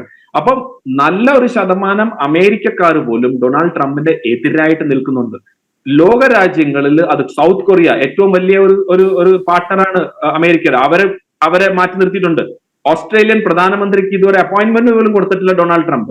റഷ്യയുടെ കാര്യം നമ്മൾ പണ്ടേ അറിയാം. യൂറോപ്യൻ യൂണിയൻ നമ്മൾ കണ്ടല്ലോ, ശ്രീ സേനാപതി വേണു, ഡൊണാൾഡ് ട്രംപ് ഒരു ടേബിളിൽ ഇരിക്കുകയായിരുന്നു. ഈ യൂറോപ്യൻ യൂണിയന്റെ നേതാക്കന്മാർ, ഫ്രാൻസ്, ജർമ്മനി ഒട്ടുള്ള എല്ലാ നേതാക്കന്മാരെ ഇങ്ങനെ ഫ്രണ്ടിൽ ഇരുത്തിയിട്ടുണ്ട്. അതായത് ഒരു സമയത്ത് ഇവിടെ ഇരുത്തിയിട്ട് അദ്ദേഹം ചർച്ച ചെയ്യാണ്. നമ്മൾ എപ്പോഴെങ്കിലും ഇതുപോലത്തെ വിഷ്വൽസ് നമ്മൾ കണ്ടിട്ടുണ്ടോ? ഏതെങ്കിലും ഒരു രാഷ്ട്ര തലവൻ അദ്ദേഹത്തിന്റെ ഓഫീസിൽ ഇരിക്കുക, മറ്റുള്ള രാജ്യത്തെ തലവന്മാരെല്ലാം അവിടെ ഫ്രണ്ടിൽ ഇരുന്നിട്ട്, ഇറ്റലിയിലെ ഒക്കെ ആളുകൾ അവിടെ ഇരിക്കുകയാണ്. ആ രീതിയിലാണ് അവർ യൂറോപ്യൻ യൂണിയൻസിനെ ലീഡേഴ്സിനെ ട്രീറ്റ് ചെയ്യുന്നത്. പ്രൈം മിനിസ്റ്റർ മോദി മാത്രമേ ഉള്ളൂ അദ്ദേഹം ഇപ്പോഴും എന്തെങ്കിലും ഒരു റെസ്പെക്ട് കാണിക്കുന്നത്. ഇപ്പോഴും Modi is a dear friend, അല്ലെങ്കിൽ Modi is a tough leader, Modi is a nice man എന്നുള്ള ഒരു രീതിയിൽ തന്നെയാണ് പറയുന്നത്. പക്ഷെ ഇന്ത്യയുടെ ടാരിഫ് ശരിയല്ല, ഇന്ത്യ റഷ്യയിൽ നിന്ന് വാങ്ങിക്കുന്നത് ശരിയല്ല എന്നുള്ളത് അത് അദ്ദേഹം കൂടെ ചേർത്ത് പറയുന്നുണ്ട്. അതുകൊണ്ട് ഇവിടെ പ്രശ്നം നമ്മൾ അദ്ദേഹത്തിന് ഒരു ഫ്രണ്ടായിട്ട് കണ്ടോ എന്നൊന്നുമല്ല. പ്രശ്നം ഡൊണാൾഡ് ട്രംപിന്റെ അദ്ദേഹം തന്നെ ഒരു മാവറിക് ആയിട്ടുള്ള ഒരു ബിഹേവിയർ ആണ്. ഇന്ന് പറയുന്നതല്ല നാളെ ചെയ്യുന്നത്, നാളെ പറയുന്നതല്ല മറ്റന്നാൾ ചെയ്യുന്നത്. അതുകൊണ്ടാണ് ഞാൻ പറഞ്ഞത്, ചിലപ്പം ശ്രീ അനിൽ അടുത്ത ഒരു ഡിബേറ്റ് വരുമ്പം ഈ പ്രശ്നങ്ങളെല്ലാം പരിഹാരം ഡൊണാൾഡ് ട്രംപിന് പറഞ്ഞു, ഇന്ത്യയും നമ്മളുള്ള എല്ലാ പരിഹാരം നമ്മൾ സോർട്ട് ഔട്ട് ചെയ്തു, ടാരിഫ് ഇഷ്യൂസ് ഒക്കെ സോർട്ട് ഔട്ട് ആയി, ഒരു പ്രശ്നമില്ല, നമ്മൾ വീണ്ടും നല്ലൊരു ഫ്രണ്ട്സ് എന്നുള്ള രീതിയിലേക്ക് ചിലപ്പോൾ ഒരാഴ്ചക്കുള്ളിൽ തന്നെ അദ്ദേഹം മാറും. അപ്പൊ അങ്ങനത്തെ ഉള്ളൊരു ഒരു എന്താ പറയുക അൺപ്രഡിക്റ്റബിൾ ആയിട്ടുള്ള ഒരു കാര്യമാണ്. അപ്പൊ അതുകൊണ്ട് നമ്മൾ ഇന്ത്യയും ചൈനയും തമ്മിലുള്ള ഒരു ബന്ധം വളരെ സ്ട്രോങ് ആയിട്ട് പോകുമ്പോൾ അത് കംപ്ലീറ്റ് ആയിട്ട് ചൈനയെ വിശ്വസിച്ചുകൊണ്ടല്ല പോകുന്നത്. നമുക്ക് നമ്മുടെ താല്പര്യം ഇപ്പം സംരക്ഷിക്കാൻ എങ്ങനെയാണെന്ന് നന്നായിട്ട് അറിയാം. ഞാൻ ചൈനീസുമായിട്ട് നേരിട്ട് അവരുമായിട്ട് ബോർഡറിൽ നേരിട്ടൊരാളെന്നുള്ള നിലയിൽ അവർക്ക് ഒരൊറ്റ കാര്യമേ ഉള്ളൂ, ചൈനീസ് സ്ട്രെങ്തിനെ റെസ്പെക്ട് കൊടുക്കും, ശക്തിയെ അവര് ബഹുമാനിക്കും. അപ്പൊ ഇന്ത്യ ഇന്ന് അവിടെ പോയിട്ടുണ്ടെങ്കിൽ, ഇന്ത്യയെ അവർ ബഹുമാനിക്കുന്നെങ്കിൽ അത് ശക്തി എന്നുള്ള ഒരു കാര്യം കൊണ്ടാണ്. അതുകൊണ്ടാണ് ശ്രീ അനിലിന് അറിയാം, ഇന്നലെ പ്രൈം മിനിസ്റ്റർ മോദി അവിടെ ചെന്നപ്പം ചൈനീസ് കമ്മ്യൂണിസ്റ്റ് പാർട്ടിയുടെ polit bureau, standing committee polit bureau 7 അംഗങ്ങൾ മാത്രമേ ഉള്ളൂ. അതിന്റെ ഒരു അംഗം ഏറ്റവും അടുപ്പം ഷീ ജിൻപിങ്ങുമായിട്ട് ഏറ്റവും അടുത്തുള്ള ഒരാൾ പോലും പ്രൈം മിനിസ്റ്റർ മോദിയായിട്ട് ചർച്ച ചെയ്തു. കാരണം എന്താണ്? ചൈനീസ് കമ്മ്യൂണിസ്റ്റ് പാർട്ടിക്ക് പോലും അറിയാം ഇന്ന് ഭാരതത്തിന്റെ കൂടെ നിർത്തണമെന്ന്. അപ്പൊ എന്തുകൊണ്ടാണ് നടന്നത്? അത് നമ്മൾ ഒരു സ്ട്രെങ്ത്തിൽ നിൽക്കുന്നുണ്ടാണ്. നമ്മൾ വീക്ക് ആണെങ്കിൽ നേരത്തെ പറഞ്ഞ പോലെ ഷാബാസ് ഷെരീഫിനെ പോലെ നമ്മളവിടെ സൈഡിൽ നിന്നാണ്. നമ്മൾ പവർഫുൾ ആയിട്ടുണ്ട്, നമ്മൾ വളരുന്നുകൊണ്ടാണ് ഇന്ന് അവിടെ ചെല്ലുമ്പോൾ നമ്മൾ ആ രീതിയിലുള്ള സ്വീകരണം കിട്ടുന്നത്. പ്രസിഡന്റ് ഷീ ജിൻപിങ് ആയാലും ശരി, ചൈനീസ് കമ്മ്യൂണിസ്റ്റ് പാർട്ടി ആയാലും ശരി. അതാണ് ആലോചിക്കുക അതിന്റെ ഒരു ഇമ്പോർട്ടൻസ് എന്താണെന്നുള്ളത്. നേരത്തെ അവിടെ പാർട്ടിയാണല്ലോ എല്ലാം പ്രധാനം. അപ്പൊ ആ പാർട്ടി പോലും മുൻകൈ എടുത്ത് നിൽക്കുകയാണ്. അതുകൊണ്ടാണ് പലപ്പോഴും ഇവിടെയും നമ്മുടെ ഇവിടുത്തെ കമ്മ്യൂണിസ്റ്റ് പാർട്ടി എന്താണ് അതിനെ സപ്പോർട്ട് ചെയ്തത്? കാരണം ചൈനീസ് കമ്മ്യൂണിസ്റ്റ് പാർട്ടി അവിടുത്തെ സപ്പോർട്ട് ചെയ്തുകൊണ്ടാണ് അവർക്ക് വേറെ നിവർത്തിയില്ല. അതുകൊണ്ടാണ് ശ്രീ M.A. ബേബി പറഞ്ഞത് ഈ ഒരു കാര്യത്തിൽ വളരെ, അതായത് അദ്ദേഹത്തിന്റെ വേർഡ്സ് തന്നെ ഞാൻ കടമെടുക്കുകയാണെങ്കിൽ അദ്ദേഹം പറഞ്ഞു, സാമാന്യ ബോധ്യമുള്ള എല്ലാവർക്കും അറിയാം ഇന്ത്യയും ചൈനയും കൂടെ ഒരുമിച്ച് വന്നു കഴിഞ്ഞാൽ നല്ലതാണെന്നാണ് അദ്ദേഹത്തിന്റെ വേർഡ്സ്. അത് പറയാൻ എന്താണ്, അവിടെ പോയി അവരുടെ ഏറ്റവും വലിയ ഐഡിയോളജി പാർട്ടി അവർ ഓക്കെ എന്ന് പറഞ്ഞ പിന്നെ ഇവർക്ക് എന്താണ് പ്രശ്നം? അപ്പൊ അതുകൊണ്ടാണ് ഞാൻ പറഞ്ഞത്, നമ്മൾ ഇങ്ങനെ പോകുമ്പോൾ നമ്മളെല്ലാം മറന്ന് അവരെ കംപ്ലീറ്റ് ആയിട്ട് വിശ്വസിച്ചെന്നല്ല പോകുന്നത്. നമുക്ക് നമ്മളെ കാര്യങ്ങൾ നേടാനുള്ള കഴിവുണ്ട്, അറിവുണ്ട്, അതിന് വ്യക്തമായിട്ട് പ്ലാൻ ഉണ്ട്, അത് ചെയ്യാനും അറിയാം, നമ്മൾ ചെയ്ത് കൊടുത്തിട്ടുണ്ട്. അപ്പൊ അതുകൊണ്ടാണ് നമ്മൾ ഇന്നത്തെ ആ ഒരു വിഷയത്തിൽ മനസ്സിലാക്കുക, ഇത്രയും ഡൊണാൾഡ് ട്രംപ് ചാടുന്നു. നേരത്തെ ലാസ്റ്റ് ശ്രീ അനിൽ പറഞ്ഞു, അദ്ദേഹം ധാരാളം സ്റ്റേറ്റ്മെന്റ്സ് ഉണ്ട്. അദ്ദേഹം ഫ്രസ്ട്രേറ്റഡ് ആണ്. അദ്ദേഹത്തിന്റെ ഒരു ഫ്രസ്ട്രേഷൻ എന്താണ് ഇന്ത്യയെ അല്ലെങ്കിൽ നരേന്ദ്രമോദി ഇങ്ങനെ ബിഹേവ് ചെയ്യുന്നതാണ്. അദ്ദേഹം പ്രതീക്ഷിച്ചതിന്റെ നേരെ വിപരീതമായിട്ടാണ് നമ്മൾ ബിഹേവ് ചെയ്യുന്നത്. അദ്ദേഹം വിചാരിച്ച ആദ്യം നമ്മൾ പറയും, ഓക്കെ ശരി, റഷ്യയിൽ നിന്ന് ഓയിൽ നിർത്തും. ഒരു രക്ഷയില്ല. അവിടുത്തെ ജയശങ്കർ ചെന്ന് പറഞ്ഞു, ഞങ്ങൾ എവിടുന്നാണ് നമുക്ക് കിട്ടുന്ന, ഞങ്ങൾ കൊണ്ടുവരും. അപ്പൊ അദ്ദേഹം പറഞ്ഞു, ഞങ്ങൾ ടാരിഫ് ചെയ്യും, കൊടുക്കും. അപ്പൊ അദ്ദേഹം പറഞ്ഞു, നിങ്ങൾക്ക് വേണമെങ്കിൽ വാങ്ങിച്ചാൽ മതി, നിങ്ങൾക്ക് വേണം ആവശ്യമുണ്ടെങ്കിൽ മാത്രം വാങ്ങിച്ചാൽ മതി എന്നുള്ള സ്റ്റേറ്റ്മെന്റ് ജയശങ്കർ അമേരിക്കയിൽ അവിടുത്തെ പത്രപ്രവർത്തകരോട് പറഞ്ഞത്. വ്ളാഡിമിർ പുടിൻ വളരെ ശക്തമായിട്ട് പറഞ്ഞിട്ടുണ്ടല്ലോ, ഭാരതവുമായിട്ടുള്ള ബന്ധത്തിൽ മൂന്നാമതൊരു കക്ഷിയുടെ സ്വാധീനമോ ഇടപെടലോ അനുവദിക്കില്ല എന്ന് കട്ടായം പറഞ്ഞിട്ടുണ്ടല്ലോ പുടിൻ. അതെ, പുടിനും പറഞ്ഞിട്ടുണ്ട്. ഷീ ജിൻപിങ്ങിന്റെ 2 സ്റ്റേറ്റ്മെന്റിൽ ഒരു സ്റ്റേറ്റ്മെന്റ് ഇതാണ്, അതായത് the relation will not be looked through the prism of the third country എന്നുള്ളതാണ്. അതായത് നമ്മൾ തമ്മിലുള്ള ബന്ധമാണ്. അത് മറ്റുള്ള രാജ്യത്തിന് യാതൊരുവിധ സ്വാധീനവും കൊടുക്കാനുള്ള ഒരു സ്കോപ്പും ഇല്ല എന്നാണ് ഈ ചൈനയും പറയുന്നത്, റഷ്യയും പറയുന്നത്. അപ്പൊ അത് ആർക്ക് വേണ്ടിയാണ്? ഡൊണാൾഡ് ട്രംപിന് വേണ്ടി തന്നെയാണ്. നിങ്ങൾ എന്ത് പറഞ്ഞാലും ശരി, ഞങ്ങളെ താല്പര്യങ്ങൾ ഞങ്ങൾക്ക് സംരക്ഷിക്കാൻ അറിയാം, അതിനുവേണ്ടി ഞങ്ങൾ ഒരുമിച്ച് വരും എന്നുള്ള കൃത്യമായിട്ടുള്ള ഒരു സന്ദേശമാണ്. ഏഷ്യയുടെ സെഞ്ചുറിയാണ് വരാൻ പോകുന്നത് എന്നുള്ള കാര്യത്തിലേക്കുള്ള ഒരു സൂചന കൂടിയാണ് അത്. ഡൊണാൾഡ് ട്രംപിന്റെ കുറെ അഡ്വൈസസ് ഉണ്ട് ഷിയാനിൽ. അവരാണ് ഏറ്റവും വലിയ ഏറ്റവും വലിയ ഒരു അപകടമായിട്ടുള്ള ഇത്. അപ്പൊ അതിനകത്ത് ഒരു മെമ്പർ, അത് പീറ്റർ നവാർണോ എന്നാണ് അദ്ദേഹത്തിന്റെ പേര്, ഷിയാനിൽ കണ്ടു കാണും. അതായത് ഈ ഓയിൽ വരുന്നത്, റഷ്യയിൽ നിന്നുള്ള ഓയിൽ ഇന്ത്യയിൽ വരുന്നത് ഇന്ത്യയുടെ ബ്രാഹ്മണർക്കാണ് അത് പൈസ പോകുന്നതാണ് അദ്ദേഹത്തിന്റെ ഒരു വാദം. ഒന്ന് ആലോചിച്ച് നോക്കൂ, അദ്ദേഹത്തിന്റെ വാദം അതാണ്. ഇന്ത്യയിലെ ബ്രാഹ്മണർക്കാണ് ആ പൈസ പോകുന്നതെന്നുള്ളത്. അപ്പൊ ഞാൻ ആലോചിക്കുന്നത്, ഇത് ആരാണ് അദ്ദേഹത്തിന് പറഞ്ഞു കൊടുക്കുന്നത്? ഇത് ആരാണ് ഈ നരേറ്റീവ് കൊടുക്കുന്നത്? ഇപ്പൊ ഇതിൽ എന്തെങ്കിലും ഒരു കോമൺ ഫാക്ടേഴ്സ് ഉണ്ടോ? എങ്ങനെയാണ് ഈ ബ്രാഹ്മണിക്കൽ ഹയറാർക്കിയും ബ്രാഹ്മണിക്കൽ സുപ്രീമസിയൊക്കെ US-ന്റെ ട്രേഡിന്റെ ചീഫിന് തലയിലൊക്കെ വരുന്നത്? അപ്പൊ ദെയർഫോർ ഒരു പ്ലാൻ ഉണ്ട്.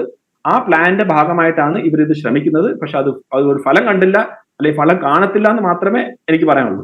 യെസ്, അഡ്വക്കേറ്റ് സേനാപതി വേണു, എന്തായാലും താങ്കൾ പറഞ്ഞ പോലുള്ള ആ ചരിത്രം, ഭൂതകാലം, അത് നമുക്ക് തൽക്കാലം വിസ്മരിക്കാം. ഒരു മാറ്റത്തിന് തുടക്കം കുറിക്കുമെങ്കിൽ, വളരെ പോസിറ്റീവായിട്ടുള്ളൊരു ചേഞ്ചിന് ഷാങ്ഹായ് ഉച്ചകോടി തുടക്കം കുറിക്കുമെങ്കിൽ അതിന് സ്വാഗതം ചെയ്യുന്നതല്ലേ നല്ലത്. നേരത്തെ കേണൽ ഡിന്നി പറഞ്ഞു വെച്ചതും അതാണ്. അതായത് പൂർണ്ണമായിട്ടും വിശ്വാസത്തിലെടുക്കുന്നില്ല. ഇപ്പോൾ ഒരു ഉച്ചകോടിയിൽ പരസ്പരം അവർ സംസാരിച്ചു, ഉള്ളു തുറന്ന് സംസാരിച്ചു. 2 നേതാക്കന്മാരുടെയും ശക്തമായിട്ടുള്ള പ്രസ്താവനകളാണ് പുറത്തു വന്നിരിക്കുന്നത്. അതിലെല്ലാം വരുന്നുണ്ട് സൈനികമായിട്ടുള്ള ബന്ധം, അതുൾപ്പെടെ മറ്റ് നയതന്ത്ര ബന്ധങ്ങൾ ശക്തിപ്പെടുത്തുന്നതിൻ്റെ ആവശ്യകത, അനിവാര്യത, അതെല്ലാം എണ്ണി പറയുന്നുണ്ട്. ഇപ്പോൾ വേണമെങ്കിൽ മാറ്റമാവാം എന്ന് ഇരു രാഷ്ട്രങ്ങളും ആലോചിക്കുന്നുണ്ടെങ്കിൽ അത് ആത്മാർത്ഥമായിട്ടുള്ള ഒരു ഇടപെടലായിട്ട്, ഒരു സഹകരണമായിട്ട് മാറുകയാണെങ്കിൽ നമ്മളതിനെ ഭയപ്പെടേണ്ട ആവശ്യം ഉണ്ടോ? കോൺഗ്രസ് കൂടി ഇതിൽ സഹകരിക്കില്ലേ വേണ്ടത്? നിങ്ങളുടെ നേതാവ് രാഹുൽ ചൈനയായിട്ട് വലിയ അടുപ്പമുള്ള ആളാണ് കേട്ടോ, അതും മറക്കരുത്, വിസ്മരിക്കരുത്. യെസ്, അഡ്വക്കേറ്റ് സേനാപതി വേണു. അല്ല, ഒന്ന് ഞാൻ ആദ്യം പറഞ്ഞത് തന്നെ വീണ്ടും ആവർത്തിക്കുകയാണ്. അങ്ങനെ ഒരു കാര്യം സംഭവിച്ചു കഴിഞ്ഞാൽ അത് ചോദ്യവും ഉത്തരവും ഹൈപ്പോത്തറ്റിക്കലാണ്. അത് നമ്മളെ സംബന്ധിച്ചിടത്തോളം ഗുണകരമാണ്. പക്ഷെ അനുഭവം അതല്ലാത്തത് കൊണ്ടാണ് നമ്മൾ പലപ്പോഴും ഈ കാര്യത്തെക്കുറിച്ചുള്ള നമ്മുടെ ഒരു വിമർശനം നമ്മൾ ഉന്നയിക്കുന്നത്. ഒന്ന്, ഇപ്പോൾ കേണൽ ഡിന്നി ഇവിടെ സൂചിപ്പിച്ച പോലെ ഈ സൈനികമായിട്ടുള്ള സഹകരണം ഉണ്ടാവുകയും അതിർത്തിയിൽ നിന്ന് സൈന്യങ്ങൾ പിൻവലിക്കപ്പെടുകയും ചെയ്താൽ, ഏതാണ്ട് 3325 കിലോമീറ്റർ ചൈനീസ് അതിർത്തിയാണ്. അവിടെ നിന്ന് ഇരു സൈന്യങ്ങളും പഴയ ബാരക്കുകളിലേക്കോ അല്ലെ പഴയ അതിർത്തികളിലേക്കോ മാറുകയും അതിർത്തിയിൽ സംഘർഷം ഒഴിവാകുകയും ചെയ്താൽ ഇന്ത്യയെ സംബന്ധിച്ചിടത്തോളം നമ്മുടെ വലിയൊരു തലവേദന ഒഴിവാക്കാൻ കഴിയും എന്നുള്ള കാര്യത്തിൽ തർക്കമില്ല. ഇപ്പൊ നമ്മൾ ഈ പ്രഹാർ കോർ എന്നൊക്കെ പറയുന്ന പുതിയ സൈനിക ഡിവിഷനുകളൊക്കെ രൂപീകരിച്ച്, കാരണം ഏത് സമയവും നമ്മൾ ഭയപ്പെടുന്ന ഒന്നായിരുന്നല്ലോ, അതായിരുന്നല്ലോ ഗൽവ ആക്രമണത്തിന് ശേഷമൊക്കെ ഉണ്ടായത്. പക്ഷെ ഇങ്ങനെ ഒരു ഉച്ചകോടിക്ക് ശേഷം ആ ഒരു സൈനികമായ പിന്മാറ്റം അത് ചൈനയുടെ ഭാഗത്തു നിന്നുണ്ടായി കഴിഞ്ഞാൽ, അതിർത്തി സംഘർഷരഹിതമായി കഴിഞ്ഞാൽ നിശ്ചയമായി നമ്മളെ സംബന്ധിച്ചിടത്തോളം അത് നമുക്ക് വളരെ വലിയൊരു കാര്യം ആണ് എന്നുള്ള തർക്കമില്ല. ഇപ്പോൾ ഇവിടെ നമുക്കറിയാം, രണ്ട് രാജ്യങ്ങൾ തമ്മിൽ ചേരുമ്പോഴേക്കും ചൈനയും ഇന്ത്യയും ആകുമ്പോഴത്തേക്കും 300 കോടിയോളം വരും ജനസംഖ്യ, 280, 290. അപ്പൊ അതിനോടൊപ്പം റഷ്യ കൂടി ചേരുമ്പോഴത്തേക്കും വേണ്ടി ഒരു 25-30 കോടിയോടെ വരികയാണ്. അപ്പം ലോക ജനസംഖ്യയുടെ ഒരു 4/1 എന്ന നിലയിലേക്ക് ഈ യൂണിറ്റ് വരികയാണ്. അപ്പൊ ഇനി നമ്മളെ സംബന്ധിച്ചിടത്തോളം നമ്മുടെ ബിസിനസ് താല്പര്യമാണ്. ഇപ്പൊ ബിസിനസ് താല്പര്യത്തിന്റെ അകത്ത് ചൈന പോലെ ഒരു രാജ്യം നമുക്കൊരു മാർക്കറ്റായിട്ട് കിട്ടിയാൽ നമുക്ക് ഗുണകരമാണ്. അതുപോലെ തന്നെ ചൈനയ്ക്കും ഇന്ത്യൻ മാർക്കറ്റ് തുറന്നു കിട്ടുന്നത് അവർക്ക് ഗുണകരമാണ്. പക്ഷെ ഇവിടെ നമ്മൾ മനസ്സിലാക്കേണ്ട ഒരു കാര്യം എന്തെന്ന് ചോദിച്ചാൽ, അമേരിക്കയുടെ മാർക്കറ്റ് അല്ല നമുക്ക് ചൈനയിലുള്ളത്. നമ്മുടെ ഇപ്പോഴത്തെ അമേരിക്കയിലോട്ടുള്ള കയറ്റുമതി എന്ന് പറയുന്നത് ഞാൻ മനസ്സിലാക്കുന്നത് ഏതാണ്ട് $84 ബില്യൺ. റഷ്യയിലേക്ക് കേവലം 5 ബില്യണും ചൈനയിലേക്കുള്ളത് 15 ബില്യണുമാണ്.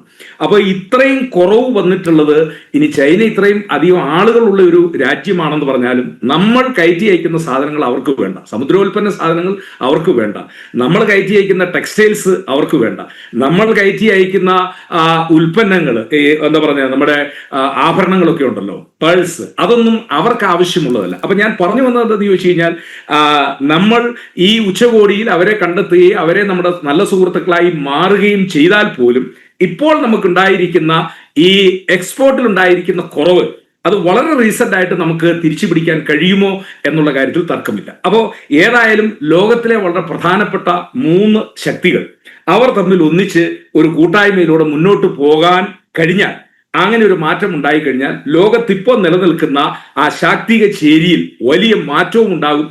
ആ മാറ്റം അത് ഇന്ത്യക്ക് അനുകൂലമായിട്ട് വരികയാണ് എങ്കിൽ നമുക്ക് ഗുണകരമാണ്. പക്ഷെ ഞാൻ ആദ്യം പറഞ്ഞത് വീണ്ടും ആവർത്തിക്കുന്നു, ഈ ഉച്ചകോടി നടക്കുമ്പോഴും പാകിസ്ഥാനെ മാനസികമായും ശാരീരികമായിട്ടും സഹായിച്ചുകൊണ്ടിരിക്കുന്ന ആളുകൾ, ഏതാനും ദിവസങ്ങൾക്ക് അല്ലെങ്കിൽ 3 മാസങ്ങൾക്ക് മുമ്പ് നടന്ന യുദ്ധത്തിൽ പോലും പ്രധാനമായും പാകിസ്ഥാൻ ഉപയോഗിച്ചത്, വിജയിച്ചോ വിജയിക്കാതിരിക്കോ എന്നുള്ളതൊക്കെ പിന്നീടുള്ള കാര്യം, ആ ഉപയോഗിച്ച ആയുധങ്ങൾ മുഴുവൻ സപ്ലൈ ചെയ്യുന്ന ആളുകൾ ചൈനക്കാരാണ്. അപ്പോ നമ്മുടെ പടിഞ്ഞാറൻ അതിർത്തിയിൽ പാകിസ്ഥാൻ എന്ന് പറയുന്ന ഒരു രാജ്യം കിടക്കുകയും ആ രാജ്യത്തെ ഒളിഞ്ഞും തെളിഞ്ഞും ആയുധവൽക്കരിക്കുകയും ചെയ്യുന്ന ഈ ആളുകൾ, അവർ ഇന്ത്യയുടെ ഗുണം അല്ലെങ്കിൽ ഇന്ത്യയുടെ നന്മ അല്ലെങ്കിൽ ഇന്ത്യയുടെ വികസനത്തെ അവരേതെങ്കിലും ഒരു കാര്യത്തിൽ അംഗീകരിക്കും എന്ന് എനിക്ക് തോന്നുന്നില്ല. ഇപ്പൊ അവരെ സംബന്ധിച്ചിടത്തോളം അവർക്ക് നമ്മളോട് കൂട്ടുകൂടിയേ മതിയാവും.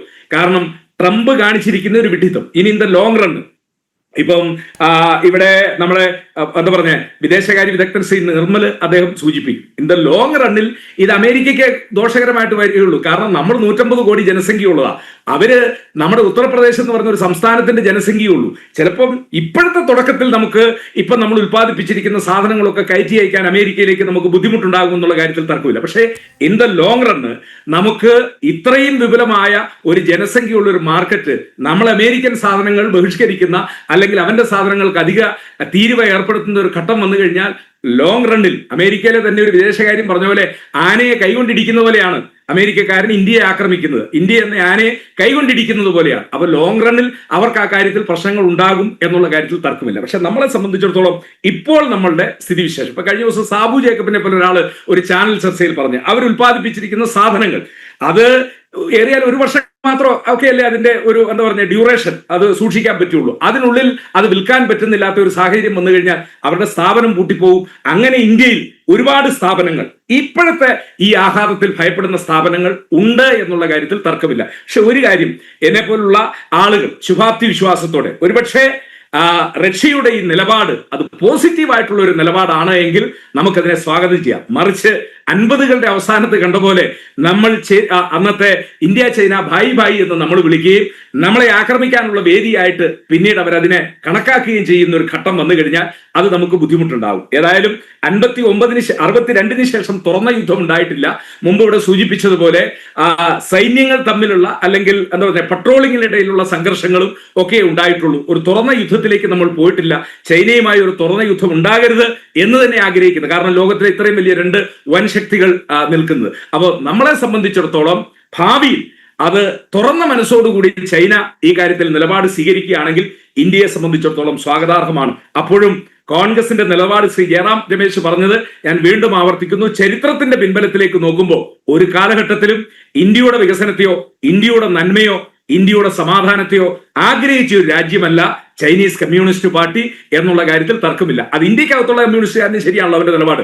ഒരിക്കൽ കോടിയേരി ബാലകൃഷ്ണൻ കായംകുളത്ത് ഒരു പ്രസംഗം നടത്തിയല്ലോ, ഇന്ത്യ, ഓസ്ട്രേലിയ, ജപ്പാൻ, അമേരിക്ക ചൈനയെ വളഞ്ഞിട്ട് ആക്രമിക്കുന്നു എന്നുള്ളതാണ് ഇവിടുത്തെ കമ്മ്യൂണിസ്റ്റുകാരന്. കാരണം അവര് പല ഘട്ടത്തിലും സ്വീകരിക്കുന്ന നിലപാടുകൾ രാജ്യത്തിന് ഗുണകരമല്ല എന്നുള്ളതാണ്. അതുകൊണ്ട് തന്നെ ഒരു കമ്മ്യൂണിസ്റ്റ് രാഷ്ട്രമായ ചൈനയുമായിട്ടുള്ള ഇന്ത്യയുടെ ചങ്ങാത്തം, ആ ചങ്ങാത്തം അത് എത്ര കാലം നീണ്ടു നിൽക്കും എന്നുള്ളത് നമുക്ക് കാത്തിരുന്ന് കാണേണ്ടിയിരിക്കുന്നു. അവിടെ സംശയത്തോടു കൂടി തന്നെ ഇവരെ നോക്കേണ്ടതാണ് എന്നുള്ള കാര്യത്തിൽ തർക്കമില്ല.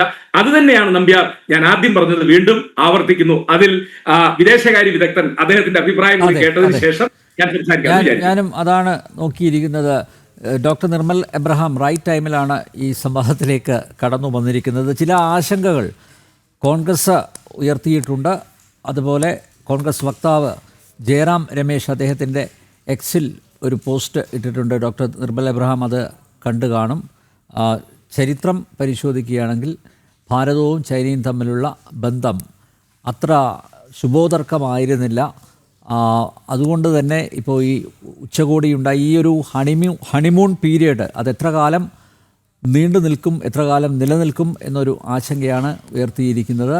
മാത്രമല്ല മറ്റൊരു കാര്യം കൂടി, അതായത് ഈ ഓപ്പറേഷൻ സിന്ദൂർ ആ സമയത്ത് പാകിസ്ഥാനെ സൈനികമായി സഹായിച്ച ഒരു രാജ്യം എന്ന നിലയ്ക്ക് ചൈന എത്രത്തോളം ഇന്ത്യയുടെ പുരോഗതി ആഗ്രഹിക്കുന്നുണ്ട്. അതുകൊണ്ട് തന്നെ ഈ സഹകരണം ആത്മാർത്ഥമാണോ എന്നൊരു പരിശോധന അനിവാര്യമായി വന്നിരിക്കുന്നു. ഡോക്ടർ നിർമ്മൽ എബ്രഹാം, താങ്കൾക്ക് കൃത്യമായിട്ടുള്ള മറുപടി തരാനാകും. ഡോക്ടർ നിർമ്മൽ എബ്രഹാം, അഡ്വക്കേറ്റ് സേനാപതി വേണുവിൻ്റെ ആശങ്കയ്ക്കൊരു മറുപടി. ഒപ്പം ഈ സൂപ്പർ ട്രയോ ഈ ശക്തിയെ ആരായിരിക്കും, അച്ചുതണ്ട് ശക്തിയെ ആരായിരിക്കും ഏറ്റവും കൂടുതൽ ഭയക്കുന്നുണ്ടാവുക? ഡൊണാൾഡ് ട്രംപ് പിച്ചും പേയും പറഞ്ഞു തുടങ്ങിയിരിക്കുന്നു. താങ്കളുടെ നിരീക്ഷണങ്ങൾ? അമേരിക്ക ആയിരിക്കും, പക്ഷെ ഭയക്കേണ്ട ഒരു സ്റ്റേജ് എത്തിയിട്ടുണ്ടോ എന്നുള്ളതാണ് സംശയം. കാരണം അമേരിക്ക ഭയക്കണമെന്നുണ്ടെങ്കിൽ 3-4 കാര്യങ്ങൾ ഒരുമിച്ച് വരണം. അതായത് ഒന്ന്, ഡീ ഡോളറൈസേഷൻ എന്നുള്ള മൂവ്മെന്റിലോട്ട് ഇന്ത്യയും കൂടെ ശക്തമായിട്ട് പിന്തുണ റഷ്യക്കും ചൈനയ്ക്കും കൊടുക്കണം. അത് ഇതുവരെ കൊടുത്തിട്ടില്ല എന്ന് ഞാൻ വിശ്വസിക്കുന്നതിന് ഒരു റീസൺ, ചെറിയ രീതിയിൽ നമ്മൾ ചെയ്യുന്നുണ്ട്. ഇപ്പൊ റഷ്യയുമായിട്ടുള്ള ട്രേഡിൽ നമ്മൾ ഇന്ത്യൻ റുപ്പിയിലും തിരിച്ച് റഷ്യൻ റൂബിളുമാണ് നടത്തുന്നത്. ചൈനയും റഷ്യയുമായിട്ടും അങ്ങനെ തന്നെയാണ്. പക്ഷെ ബ്രിക്സിന്റെ ഒരു കോമൺ കറൻസി US ഡോളറിനെ എതിർക്കാനായിട്ട് കൊണ്ടുവരണം എന്ന് പറഞ്ഞപ്പോഴത്തേക്കും ഇന്ത്യ അത് എതിർത്തു. അതിനൊരു കാരണം അമേരിക്ക മാത്രമല്ല, അതുകൊണ്ട് ഏറ്റവും ഗുണഭോക്താവാകുന്നത് ചൈനയാണ് എന്നുള്ള റീസൺ കൊണ്ടും കൂടെ ഇന്ത്യ അത് എതിർക്കുകയാണ് ഉണ്ടായത്. അതുകൊണ്ട് അതിലൊരു നിലപാട് വ്യക്തമാക്കാതെ ഒരിക്കലും ഇന്ത്യനെ ആ ഒരു രീതിയിൽ ഭയക്കേണ്ടതില്ല. രണ്ടാമത് IMFന്റെയും വേൾഡ് ബാങ്കിന്റെയും കേസാണ്. അവിടെയും ചൈനയും റഷ്യയും ഓൾറെഡി ബ്രിക്സ് തന്നെ 2014-15 ആയിട്ട് വേൾഡ് ബാങ്കിനും IMFനും ബദലായിട്ട് ന്യൂ ഡെവലപ്മെന്റ് ബാങ്ക് എന്ന് പറഞ്ഞ ഒരു സിസ്റ്റം കൊണ്ടുവന്നു. അതിലും ഇന്ത്യ പൂർണ്ണമായി പിന്തുണ പറയുകയോ ആ നറേറ്റീവിനൊപ്പം പിടിക്കുകയോ ചെയ്തില്ല. അതൊരു പക്ഷേ അമേരിക്കയോട് കൊടുത്ത റെസ്പെക്ട് ആയിട്ട് വേണമെങ്കിൽ കാണാം, അല്ലെങ്കിൽ ചൈന ഇതിൽ നിന്ന് ബെനിഫിറ്റ് ചെയ്യുന്നു എന്നുള്ളത് കൊണ്ടും ആകാം. അതുകൊണ്ട് അവിടെയും ഇന്ത്യ ഒരു നിലപാട് കൃത്യമാക്കിയിട്ടില്ല. മൂന്നാമത്തെ കേസ് സാങ്ഷനിങ്. ഇപ്പം അത് ഈ സ്വിഫ്റ്റ് പോലുള്ള പേയ്മെന്റ് സിസ്റ്റം നമുക്കറിയാം, റഷ്യയെ സാങ്ഷൻ ചെയ്തതും ഇറാനെ സാങ്ഷൻ ചെയ്തതൊക്കെ സ്വിഫ്റ്റിന്റെ ബലത്തിലാണ് അമേരിക്ക. അപ്പൊ സ്വിഫ്റ്റിന് ബദലായിട്ട് ചൈന CIPS എന്ന് പറഞ്ഞൊരു സിസ്റ്റം കൊണ്ടുവന്നു, റഷ്യ SPFS എന്ന് പറഞ്ഞൊരു പേയ്മെന്റ് ഗേറ്റ് വേ കൊണ്ടുവന്നു. എന്നാൽ ബ്രിക്സ് കോമൺ ആയിട്ടൊരു പേയ്മെന്റ് ഗേറ്റ് വേ കൊണ്ടുവരുന്ന കാര്യം പറഞ്ഞപ്പോഴും ഇന്ത്യ അന്ന് നിലപാട് വ്യക്തമാക്കില്ല. പക്ഷെ ഇപ്പൊ മാറിയ സാഹചര്യത്തിൽ ഇന്ത്യ ഈ കാര്യങ്ങളിലൊക്കെ എന്താണ് ശക്തമായ ഒരു നിലപാട് എടുക്കുമോ എന്ന് നോക്കിയിട്ട് വേണം അമേരിക്കയുടെ ആ ഒരു ആംഗിൾ നമുക്ക് കാണാൻ. മറിച്ച് നേരത്തെ വേണു സാർ പറഞ്ഞ കാര്യങ്ങൾക്ക് മറുപടി പറയാണെന്നുണ്ടെങ്കിൽ ഇപ്പൊ ചൈനയുമായിട്ടുള്ള ബന്ധം ഇപ്പൊ ഒരു താൽക്കാലിക ബന്ധമായിട്ട് നമുക്ക് വേണമെങ്കിൽ കാണാം. അതായത് ഒരു റീബൗണ്ട് പാർട്ട്ണറായിട്ട് കാണാം. അതായത് എന്തായാലും ഇമ്മീഡിയറ്റ്ലി നമുക്ക് വലിയൊരു മാർക്കറ്റ് കിട്ടാനില്ല. ഇപ്പൊ അമേരിക്കയുടെ പ്രത്യേകത എന്ന് വെച്ച് കഴിഞ്ഞാൽ വലിയൊരു മാർക്കറ്റ് ആണെന്ന് മാത്രമല്ല, അവിടെ ഡിസ്പോസിബിൾ ഇൻകം ഹൈ ആണ്, ഗ്രോയിങ് മിഡിൽ ക്ലാസ് വളരെ ഹൈ ആണ്. അതുകൊണ്ടാണ് അത്രയും ട്രേഡ് നമുക്ക് അങ്ങോട്ട് നടത്തേണ്ടി വരിക. ചൈന മറിച്ച് വലിയ മാർക്കറ്റ് ആണെങ്കിൽ അവർ സെൽഫ് സഫീഷ്യന്റ് ആണ്. നമ്മൾ അയക്കേണ്ട പല പ്രോഡക്ട്സ് അവിടുത്തെ ടെക്സ്റ്റൈലിൽ ഉണ്ട്, ഫാർമസ്യൂട്ടിക്കൽ ഇൻഗ്രീഡിയൻസ് അവർക്കുണ്ട്. അപ്പൊ നമുക്ക് അവിടെ ഒരു മാർക്കറ്റ് കണ്ടെത്തുക, ഇത്രയും ഒരു ട്രേഡിന്റെ ഒരു മാർക്കറ്റ് കണ്ടെത്തുക ബുദ്ധിമുട്ടാണ്. പക്ഷെ ടെമ്പററിലി ഇന്ത്യക്ക് ആവശ്യമാണ് എന്ന് ഞാൻ പറയാൻ കാര്യം എന്ന് വെച്ച് കഴിഞ്ഞാൽ ഇപ്പൊ ചില കാര്യങ്ങളിൽ ഇപ്പൊ അമേരിക്കയുടെ ട്രേഡിൽ ഇന്ത്യയുടെ ബലം എന്താ? പൂർണ്ണമായിട്ടും ട്രംപ് ഇതുവരെ തൊടാത്തൊരു മേഖലയുണ്ട്, ഫാർമസ്യൂട്ടിക്കൽ സെക്ടർ. ഫാർമസ്യൂട്ടിക്കൽ സെക്ടർ തൊട്ട് കഴിഞ്ഞു കഴിഞ്ഞാൽ അവിടെ പൊള്ളാൻ പോകുന്ന അമേരിക്കയ്ക്കാണ്. അതുകൊണ്ടാണ് തൊടാത്തത്. പക്ഷെ ആ തൊടാത്തതിനുള്ള റീസൺ എന്ന് പറഞ്ഞാൽ നമ്മൾ ഇവിടുന്ന് അവരുടെ ഒരു 40% ഫാർമസ്യൂട്ടിക്കൽ ഐറ്റംസും നമ്മളാണ് അയച്ചു കൊടുക്കുന്നെങ്കിൽ അത് നമുക്ക് നിർമ്മിക്കാനുള്ള APIs ഫാർമസ്യൂട്ടിക്കൽ ഇൻഗ്രീഡിയൻസിന്റെ 70% വരുന്നത് ചൈനയിൽ നിന്നാണ്. സോ അങ്ങനെ ഒഴിവാക്കാൻ പറ്റാത്ത എക്സ്പോർട്സ് ഒക്കെ നിലനിർത്തിക്കൊണ്ട്, എന്നാൽ ആത്മനിർഭർ ഭാരത് എന്ന് പറഞ്ഞാൽ നമ്മുടെ മേക്ക് ഇൻ ഇന്ത്യ ഇനിഷ്യേറ്റീവിന് തടസ്സമാകുന്ന രീതിയിൽ ഉള്ള ഒരു ഏരിയയിലും ചൈനയെ മിനിമലായിട്ട് നിർത്തുക, അതായത് അവർക്കൊരു ഓപ്പൺ മാർക്കറ്റ് കൊടുക്കാതിരിക്കുക എന്നാണ് ഞാൻ വിശ്വസിക്കുന്നത്. കാരണം പറയാം, കഴിഞ്ഞ 25 വർഷത്തെ കണക്കെടുത്ത് നോക്കിക്കഴിഞ്ഞാൽ ചൈനയുടെ ഒരു പ്രത്യേകതയുണ്ട്. ഏത് മാർക്കറ്റിൽ ചെന്നാലും, ഇപ്പൊ വിയറ്റ്നാമിലും സൗത്ത് ആഫ്രിക്കയിലും ഒക്കെ കേസ് നടക്കുകയാണ്, ഏത് മാർക്കറ്റിൽ ചെന്നാലും പതിവിലും ഒരുപാട് വില ഇടിച്ച് ലോക്കൽ മാർക്കറ്റിനെ തകർക്കുന്ന രീതിയിൽ ഡംപിംഗ് എന്ന് പറയും, ഏറ്റവും വില കുറച്ച് ആ മാർക്കറ്റ് പിടിക്കുക, ഇൻഡസ്ട്രിയെ തകർക്കുക, ലോക്കൽ മാർക്കറ്റിനെ തകർക്കുക എന്നുള്ള രീതിയുണ്ട്. അതിന്റെ പേരിൽ ഇപ്പം സൗത്ത് ആഫ്രിക്കയിലും വിയറ്റ്നാമിലും കേസിലുണ്ട്. ഇന്ത്യയിൽ തന്നെ കഴിഞ്ഞ 25 വർഷം 336 ആന്റി ഡംപിംഗ് ഇൻവെസ്റ്റിഗേഷൻസ് ആണ് ചൈനയ്ക്കെതിരെ നടക്കുന്നത്. കഴിഞ്ഞ വർഷം പോലും 43 ഇൻവെസ്റ്റിഗേഷൻ കൊടുത്തതിൽ 34 ചൈനയ്ക്കെതിരെയാണ് നമ്മൾ കൊടുത്തത്. അപ്പം ആ ഒരു രീതി ഇവൻ ട്രേഡിൽ പോലും വന്നു കഴിഞ്ഞാൽ പൂർണ്ണമായിട്ടും നമുക്ക് അനുകൂലമാകുമെന്ന് ചൈനയുടെ കേസ് നമുക്ക് വിശ്വസിക്കാൻ പറ്റില്ല. അതുകൊണ്ട് ടെമ്പററിലി ഇപ്പൊ ഈ അമേരിക്ക നമുക്ക് തന്ന ഡാമേജിനെ ഒന്ന് കൗണ്ടർ ബാലൻസ് ചെയ്യാൻ ചെറിയ രീതിയിൽ നമുക്ക് അവരുമായിട്ട് അസോസിയേറ്റ് ചെയ്യാം. പക്ഷെ പാരലലി നമ്മൾ ചെയ്യേണ്ട 2 കാര്യങ്ങൾ. ഒന്ന്, അമേരിക്ക ഞാൻ നേരത്തെ 340 മില്യൺ വരുന്ന ഹൈ ഡിസ്പോസിബിൾ ഇൻകം ഉള്ള ഒരു മാർക്കറ്റ്. അതിന് സമാനമായിട്ട് മറ്റൊരു മാർക്കറ്റ് ഉള്ളത് പിന്നെ യൂറോപ്യൻ യൂണിയനാണ്. 450 മില്യൺ വരുന്ന കൊക്കേഷ്യൻ മാർക്കറ്റ്. അറിയാം, ജർമ്മനിയും ഫ്രാൻസും ഇറ്റലിയും ഒക്കെയുള്ള അത്യാവശ്യം ഡിസ്പോസിബിൾ ഇൻകം വരുന്ന ഈ ഇന്ത്യൻ പ്രോഡക്ട്സിന് ആവശ്യമുള്ള ഒരു മാർക്കറ്റ്. പക്ഷെ അവരുമായിട്ടൊരു ഫ്രീ ട്രേഡ് എഗ്രിമെന്റ് നമ്മൾ ക്ലോസ് ആക്കിയിട്ടില്ല. അടുത്ത വർഷമാണ് അതിന്റെ ഫൈനൽ റൗണ്ട് ഓഫ് ടോക്സ്. അത് ക്ലോസ് ആയി കഴിഞ്ഞു കഴിഞ്ഞാൽ നമുക്ക് ഒരു ചെറിയ ആശ്വാസമായിരിക്കും. പക്ഷെ ഒപ്പം ഇന്ത്യ നോക്കേണ്ട മറ്റ് രാജ്യങ്ങൾ ഓപ്ഷൻസ് നോക്കേണ്ടത് വലിയ രാജ്യങ്ങളാകണമെന്ന് നിർബന്ധമില്ല, ചെറിയ രാജ്യമായിക്കോട്ടെ. പക്ഷെ 3 ഫാക്ടേഴ്സ്. ഒന്ന്, ഹൈ പോപ്പുലേഷൻ കാണണം. 2, ഹൈ ഡിസ്പോസിബിൾ ഇൻകം, അതായത് ഗ്രോയിങ് മിഡിൽ ക്ലാസ് കാണണം. 3, സെൽഫ് സഫിഷ്യന്റ് ആയിരിക്കരുത്. ഇപ്പൊ ഇന്തോനേഷ്യ ചെറിയ രാജ്യമാണ്, പക്ഷെ വലിയ പോപ്പുലേഷൻ ഉണ്ട്. ആ പോപ്പുലേഷൻ വെച്ച് നോക്കുമ്പോൾ അവർക്ക് അത്യാവശ്യം നല്ലൊരു മിഡിൽ ക്ലാസ് ഉണ്ട്, നമുക്ക് ടാർഗറ്റ് ചെയ്യാവുന്നതാണ്. ജപ്പാൻ നമുക്ക് ടാർഗറ്റ് ചെയ്യാം, സൗത്ത് കൊറിയ നമുക്ക് ടാർഗറ്റ് ചെയ്യാം. ഈവൻ ആഫ്രിക്കയിൽ പോലും സൗത്ത് ആഫ്രിക്കയും നൈജീരിയയും പോലുള്ള അത്യാവശ്യം എക്കണോമിക്കലി കുറച്ചുകൂടി ഡെവലപ്ഡ് ആയിട്ട് നിൽക്കുന്ന രാജ്യങ്ങളൊക്കെ നമുക്ക് ടാർഗറ്റ് ചെയ്ത് അവരുമായിട്ട് ഫ്രീ ട്രേഡ് അഗ്രിമെന്റ്സിലോട്ട് എത്തിപ്പെടുക ഈ ഒരു അടുത്ത 1-2 വർഷത്തിനുള്ളിൽ എന്നുള്ളതായിരിക്കണം ഇന്ത്യയുടെ ഗോൾ. അതുവരെ ടെമ്പററിലി ചൈനയെ വേണമെങ്കിൽ നമുക്ക് നിലനിർത്തിക്കൊണ്ട് പോവാം. പിന്നെ ചരിത്രപരമായിട്ട് നോക്കുമ്പോഴും അമേരിക്കയും ചൈനയും തമ്മിലുള്ള ഡിഫറൻസ് താങ്കൾ നേരത്തെ സൂചിപ്പിച്ച് വളരെ ശരിയാണ്. കാരണം അമേരിക്കയായിട്ടുള്ള ബന്ധം തിരിഞ്ഞും മറിഞ്ഞും വരാം. ഇപ്പൊ നമ്മൾ 98 ആദ്യമായിട്ട് ന്യൂക്ലിയർ ടെസ്റ്റ് നടത്തിയ സമയത്ത് അമേരിക്ക പിണങ്ങിയതാണ്. നമുക്ക് മേൽ സാങ്ഷൻസ് അടിച്ചേൽപ്പിച്ച രാജ്യമാണ് അമേരിക്ക. അതേ അമേരിക്ക 10 വർഷത്തിനുള്ളിൽ തന്നെ സിവിൽ ന്യൂക്ലിയർ ഡീൽ നമ്മളുമായിട്ട് ഒപ്പുവെച്ചു. 2013 നമ്മുടെ ഡിപ്ലോമാറ്റിനെ നാണം കെടുത്തി എന്ന് പറഞ്ഞിട്ട് പിണങ്ങി നിന്ന് ഇന്ത്യ 2015 ഒബാമ വന്നപ്പോൾ വീണ്ടും നമ്മുടെ ബന്ധം ഊഷ്മളമായി. 2019 ഇതേ ട്രംപ് GSP എന്ന് പറഞ്ഞ ജനറലൈസ് സിസ്റ്റം ഓഫ് പ്രിഫറൻസസ് എടുത്തു മാറ്റിയതിനു ശേഷം അടുത്ത വർഷം തന്നെ വീണ്ടും ബന്ധം ഊഷ്മളമായി. അപ്പം അത് തെന്നിത്തെറിച്ച് വരുമ്പോഴും ഒരുപക്ഷെ അമേരിക്ക ട്രംപ് മാറിയാൽ, അല്ലെങ്കിൽ ട്രംപിന്റെ മനസ്സ് മാറിയാൽ ഒരുപക്ഷെ നേരെയാകുന്ന ബന്ധമേ ഉള്ളൂ. പക്ഷെ ചൈനയുമായിട്ടുള്ള ചരിത്രം അങ്ങനെയല്ല. 60കളിൽ 70കളിൽ 80കളിൽ 90കളിൽ ഈവൻ 2020 മുന്നേ ഉള്ള 7 വർഷം എടുത്ത് നോക്കിക്കഴിഞ്ഞാൽ പോലും 2013, 14, 17, 20 സംഘർഷങ്ങൾ ഉണ്ടായിട്ടുണ്ട്. അതുപോലെ ഇന്ന് വരെ പാകിസ്ഥാനുമായിട്ട് ബന്ധപ്പെട്ട ഒരു റെസൊല്യൂഷനും UN നമ്മളെ അവർ സപ്പോർട്ട് ചെയ്തിട്ടില്ല. അപ്പൊ അങ്ങനെയൊക്കെയുള്ള ചരിത്രം നിലനിൽക്കുക. ഒപ്പം ട്രേഡിൽ പോലും നമ്മളെ ഡംപിങ് ത്രൂ നമ്മുടെ പല മാർക്കറ്റ്സും പണ്ട് നശിപ്പിച്ചിട്ടുണ്ട്. അതുകൊണ്ടാണ് നമ്മൾ ഏർലി 2000s 2010s ഒക്കെ ചൈനീസ് പ്രോഡക്റ്റ് നമുക്ക് ബാൻ ചെയ്യണം എന്നൊക്കെ പറഞ്ഞ് സംസാരങ്ങൾ ഉണ്ടായിരുന്നല്ലോ. അങ്ങനെയൊക്കെ ചെയ്തൊരു രാജ്യമായിട്ട് ഒരു ലോങ് ടേം പാർട്ണർഷിപ്പിന് പോകുന്നത് ബുദ്ധിയല്ല. പക്ഷെ ഇപ്പൊ ടെമ്പററി നമുക്ക് ചൈനയെ ആശ്രയിക്കേണ്ടി വരുന്നു. അത് തെറ്റില്ലാത്ത ഒരു ഓപ്ഷനാണ് എന്ന് തന്നെ ഞാൻ കാണും. അപ്പോൾ ഈ പിഴ താരിഫ് ചുമത്തിയ നടപടി അത് ട്രംപ് പുനഃപരിശോധിക്കാൻ സാധ്യതയുണ്ടോ ഷാങ്ഹായ് ഉച്ചകോടിയുടെ പശ്ചാത്തലത്തിൽ? ട്രംപിന്റെ ചരിത്രം വെച്ച് നോക്കിക്കഴിഞ്ഞാൽ ട്രംപായിട്ട് അതിന് മുന്നോട്ട് വരാനുള്ള സാധ്യതയില്ല. പക്ഷെ ഒരു ഡെലിഗേഷൻ ഇവിടെ ഓഗസ്റ്റ് 27 മുന്നേ വരേണ്ടതായിരുന്നു. അത് വന്നിരുന്നെങ്കിൽ ഇന്ത്യക്ക് ഒരു പക്ഷേ, കാരണം ട്രംപ് മുന്നോട്ട് വെക്കുന്നത് വെച്ച് കഴിഞ്ഞാൽ ഇന്ത്യൻ ഫാമേഴ്സ്, കർഷകരെ ബാധിക്കുന്ന രീതിയിലുള്ള, അതായത് അഗ്രികൾച്ചർ പ്രോഡക്ട്സിന് മേൽ വലിയ കൺസെഷനാണ് അദ്ദേഹം ആഗ്രഹിക്കുന്നത്. അത് ഇന്ത്യ വിട്ടുകൊടുക്കാൻ സമ്മതിക്കുന്നില്ല. പക്ഷെ ഒരു നെഗോഷിയേഷനിലോട്ട് വന്നാൽ ഒരു പക്ഷേ നേരെ ആകാവുന്ന സിറ്റുവേഷനേ ഉള്ളൂ. പക്ഷെ നെഗോഷിയേഷനിലോട്ട് മുന്നോട്ട് വന്നിട്ടില്ല ഇതുവരെ. അതാണ് ആശ്ചര്യപ്പെടുന്ന ഒരു കാര്യം. പക്ഷെ ഇന്ത്യ ഇപ്പൊ ചെയ്യുന്ന ശരിയായ സ്ട്രാറ്റജിക് മൂവ് ആണ്. കാരണം റഷ്യയും ചൈനയുമായിട്ട് നമ്മൾ അടുക്കുന്നു. അത് അമേരിക്കയ്ക്കുള്ള ആകെ ഒരു ആശ്വാസം എന്ന് പറഞ്ഞു കഴിഞ്ഞാൽ ചൈന വളരാതിരിക്കാൻ ഇന്ത്യ ഒരു പരിധി വിട്ട് അടുക്കില്ല എന്നുള്ളതാണ്. പക്ഷെ ഈ ഒരു മൂവില് എങ്ങനെയാണ് അമേരിക്കയുടെ അടുത്ത മൂവ്മെന്റ്, അടുത്ത നെഗോഷിയേഷൻ ടിപ്പ് എങ്ങനെയാണെന്നുള്ളത് നോക്കി കാണേണ്ടിയിരിക്കുന്നു. അങ്ങനെ നമ്മളുമായിട്ട് ടേബിളിൽ ഇരിക്കാൻ സന്നദ്ധത കാണിച്ചു കഴിഞ്ഞാൽ ഒരു പക്ഷേ ഇതിനൊരു അവസാനം ഉണ്ടാവും. പക്ഷെ അവിടെയും ട്രംപാണ് ഒരു ഫാക്ടർ. മറ്റേത് പ്രസിഡന്റ് ആണെങ്കിലും ഞാൻ പറയില്ല, ട്രംപിന് ഉള്ള വാശി എന്ന് പറഞ്ഞാൽ അദ്ദേഹം ആഗ്രഹിക്കുന്ന ടേംസിൽ ഡീല് ക്ലോസ് ചെയ്യുക എന്നുള്ളതാണ് ആഗ്രഹിക്കുന്നത്. അതുകൊണ്ടാണ് അവിടെ ഒരു അൺസർട്ടനിറ്റി നിൽക്കുന്നത്.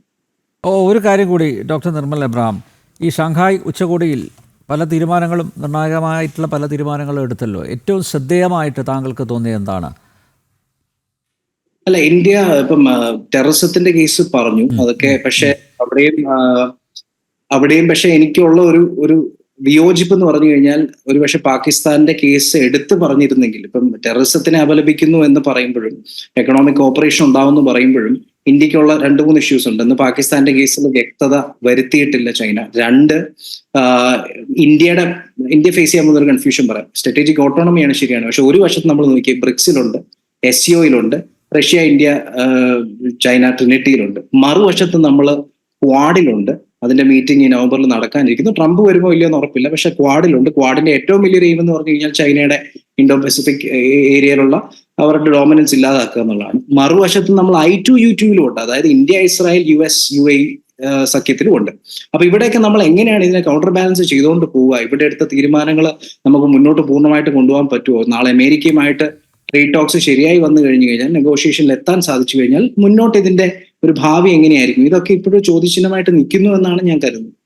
അല്ല, ഈ അമേരിക്കയുമായിട്ടുള്ള നയതന്ത്ര ബന്ധത്തിൽ ഇനി ഒരു ഉടച്ചുവാർക്കൽ, നേരത്തെ പറഞ്ഞതുപോലെ ഒരുപക്ഷെ ട്രംപിൻ്റെ മനസ്സ് മാറി വീണ്ടും ഭാരതവുമായിട്ട് അടുക്കുന്ന ഒരു സ്ഥിതിവിശേഷം ഉണ്ടായിക്കഴിഞ്ഞാൽ എന്തെങ്കിലും ഉപാധി വയ്ക്കുമോ? അതായത് ഇപ്പോൾ നിലവിൽ ചൈനയുമായിട്ടും റഷ്യയുമായിട്ടും നല്ല ബന്ധമാണ് ഇപ്പോൾ ഈ ഉച്ചകോടിക്ക് ശേഷം ഉണ്ടാക്കാൻ പോകുന്നത്. അപ്പോൾ സ്വാഭാവികമായി ഏതെങ്കിലും നിബന്ധനകളുടെ അടിസ്ഥാനത്തിൽ ഒരു പുനർവിചിന്തനം നടത്താം, അങ്ങനെ ഒരു കണ്ടീഷൻ, ഒരു ഉപാധി ഡൊണാൾഡ് ട്രംപ് മുന്നോട്ട് വയ്ക്കുമോ? അതായത് ഭാരതത്തെ കൂടുതൽ സമ്മർദ്ദത്തിൽ ആക്കാൻ. അങ്ങനെയാണെങ്കിൽ എന്തായിരിക്കും ഈ ഉച്ചകോടി തുടർന്നുള്ള നീക്കങ്ങളിൽ സംഭവിക്കുക?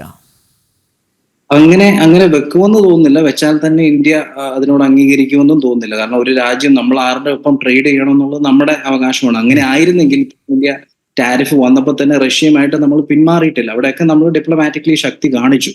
നമുക്ക്, അതായത് നിങ്ങൾ ടാരിഫുമായിട്ട് മുന്നോട്ട് പൊക്കോളൂ, എന്തായാലും റഷ്യയുമായിട്ട് നമ്മൾ ട്രേഡ് കുറയ്ക്കില്ല എന്ന് മാത്രമല്ല കൂട്ടാനാണുള്ള ഇനിയുള്ള തീരുമാനം. അതുകൊണ്ട് ഇന്ത്യ അതിൽ പിന്നോട്ട് പോകുമെന്ന് ഞാൻ വിശ്വസിക്കുന്നില്ല. പക്ഷേ പക്ഷേ അമേരിക്ക വീണ്ടും നമ്മുടെ ഒപ്പം പച്ച മലയാളത്തിൽ പറഞ്ഞു കഴിഞ്ഞാൽ കൂട്ടുകൂടാൻ ശ്രമിച്ചു കഴിഞ്ഞാൽ ഇന്ത്യ പഴയ നയത്തിൽ നിൽക്കും. അതായത് ഇപ്പൊ ബ്രിക്സിലൊക്കെ നിന്നപ്പോഴും ഇന്ത്യ ചില കാര്യങ്ങൾ വളരെ ന്യൂട്രൽ ആയിരുന്നു. നമുക്ക് ശ്രദ്ധിച്ചറിയാം, നേരത്തെ പറഞ്ഞ പോലെ ബ്രിക്സിന്റെ കോമൺ കറൻസിയുടെ കേസ് വന്നപ്പോൾ ചൈനയും റഷ്യയും കോമൺ കറൻസി വേണമെന്ന് വാശി പിടിച്ചു, ഇന്ത്യ അത് വേണ്ടാന്ന് പറഞ്ഞു. സ്വിഫ്റ്റിന് ബദലായിട്ട് സിസ്റ്റം കൊണ്ടുവരണമെന്ന് പറഞ്ഞപ്പോഴത്തേക്കും ഇന്ത്യ അതിനെക്കുറിച്ച് നിശബ്ദമായിരുന്നു. IMF വേൾഡ് ബാങ്കും അമേരിക്ക ടൂളായിട്ട് ഉപയോഗിക്കുന്നു, അതിന് പകരം ന്യൂ ഡെവലപ്മെന്റ് ബാങ്ക് കൊണ്ടുവരണമെന്ന് പറഞ്ഞപ്പോൾ അവിടെയും ഇന്ത്യ നിശബ്ദത പാലിച്ചു. അങ്ങനെ ആ സൈലന്റ് ഡിപ്ലോമസി അല്ലെങ്കിൽ ആ ന്യൂട്രാലിറ്റി മെയിൻറ്റെയിൻ ചെയ്യാൻ ഇന്ത്യ ഒരു പക്ഷേ ശ്രമിച്ചേക്കാം. അല്ലാതെ ട്രംപ് പറയുന്നിടത്ത് ഇനി ചൈനയുമായിട്ട് ബന്ധം വേണ്ട, റഷ്യയുമായിട്ട് ഡിസ്കഷന് പോകണ്ട എന്ന് പറഞ്ഞാൽ കേൾക്കുന്ന ഒരു തലത്തിൽ നിന്നൊക്കെ നമ്മൾ ഒരുപാട് ഉയർന്നു. അപ്പൊ ആ ഒരു സ്റ്റേജിൽ നിൽക്കുന്നു ഞാൻ വിശ്വസിക്കുന്നു. ഓക്കെ കേണൽ ഡിന്നി, നേരത്തെ പഹൽഗാം വിഷയം അവതരിപ്പിച്ചല്ലോ. ഷഹബാസ് ഷെരീഫിനെ ഇരുത്തിക്കൊണ്ട് തന്നെയായിരുന്നു പ്രധാനമന്ത്രി നരേന്ദ്രമോദിയുടെ പരാമർശം. പക്ഷേ അപ്പോഴും പാകിസ്ഥാനോട് മൃദു സമീപനം സ്വീകരിക്കുന്ന ചൈന ആ വിഷയത്തിൽ പാകിസ്ഥാനെ പൂർണ്ണമായും കുറ്റപ്പെടുത്തുന്ന, പാകിസ്ഥാൻ ഭീകരവാദം അവസാനിപ്പിക്കണമെന്ന രീതിയിൽ ശക്തമായി ഇടപെട്ടുകൊണ്ട് ഒരു നിലപാട് സ്വീകരിക്കും എന്ന് കരുതുന്നുണ്ടോ ഇനി വരും ദിവസങ്ങളിൽ? ഇപ്പോൾ പ്രമേയമൊക്കെ പാസ്സാക്കിയിട്ടുണ്ട്, പക്ഷേ എങ്കിലും തുടർന്നുള്ള സമീപനം എന്തായിരിക്കും ഈ വിഷയത്തിൽ? ആഗോള ഭീകരവാദത്തെ ശക്തമായി എതിർക്കും എന്ന് ചൈനീസ് പ്രസിഡന്റ് ഷീ ജിൻപിങ് പറഞ്ഞിട്ടുണ്ട്. പക്ഷേ എത്രത്തോളം ആത്മാർത്ഥതയുണ്ട് ആ പറച്ചിലിൽ?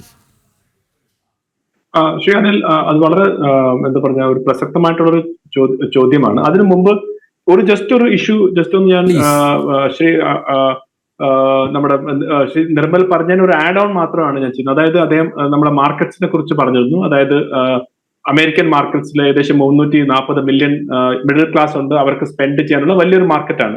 അപ്പൊ അവിടെ തന്നെ നമ്മൾ ഇപ്പൊ ഈ ക്രൈസിസ് വന്ന സമയത്ത് ധാരാളം ആളുകൾ ഇതിനൊരു ഓപ്പർച്യൂണിറ്റി ആയിട്ട് കാണുന്നത്. അതിനകത്താണ് ഈ കീടെക്സിന്റെ സാബു ജേക്കബ് പോലുള്ള ആളുകൾ പുറത്തു വന്നിട്ട്, അതായത് അവർക്ക് മനസ്സിലാക്കിയത് ഈ പുറം രാജ്യങ്ങളിലേക്കായിട്ട് കൂടുതൽ ഇന്ത്യയുടെ തന്നെ വലിയൊരു മാർക്കറ്റ് ഉണ്ട് എന്നുള്ള രീതിയിലാണ്. അതായത് 2020-21 കണക്ക് ഏകദേശം 432 മില്യൺ ഇന്ത്യയിൽ തന്നെ മിഡിൽ ക്ലാസ് ഉണ്ട്. അത് ഇനി വരും ദിവസങ്ങളിൽ അതിന്റെ ഏകദേശം ഇതിപ്പോ 30%. അപ്പോൾ 60% ആക്കി കഴിഞ്ഞാൽ അമേരിക്കയിലൊക്കെ ഉള്ളതിനെക്കാട്ടി വലിയൊരു കൂടുതൽ മിഡിൽ ക്ലാസ് അല്ലെങ്കിൽ സ്പെൻഡ് ചെയ്യാൻ കഴിവുള്ള ആളുകൾ ഇന്ത്യയിൽ തന്നെ ഉണ്ട്.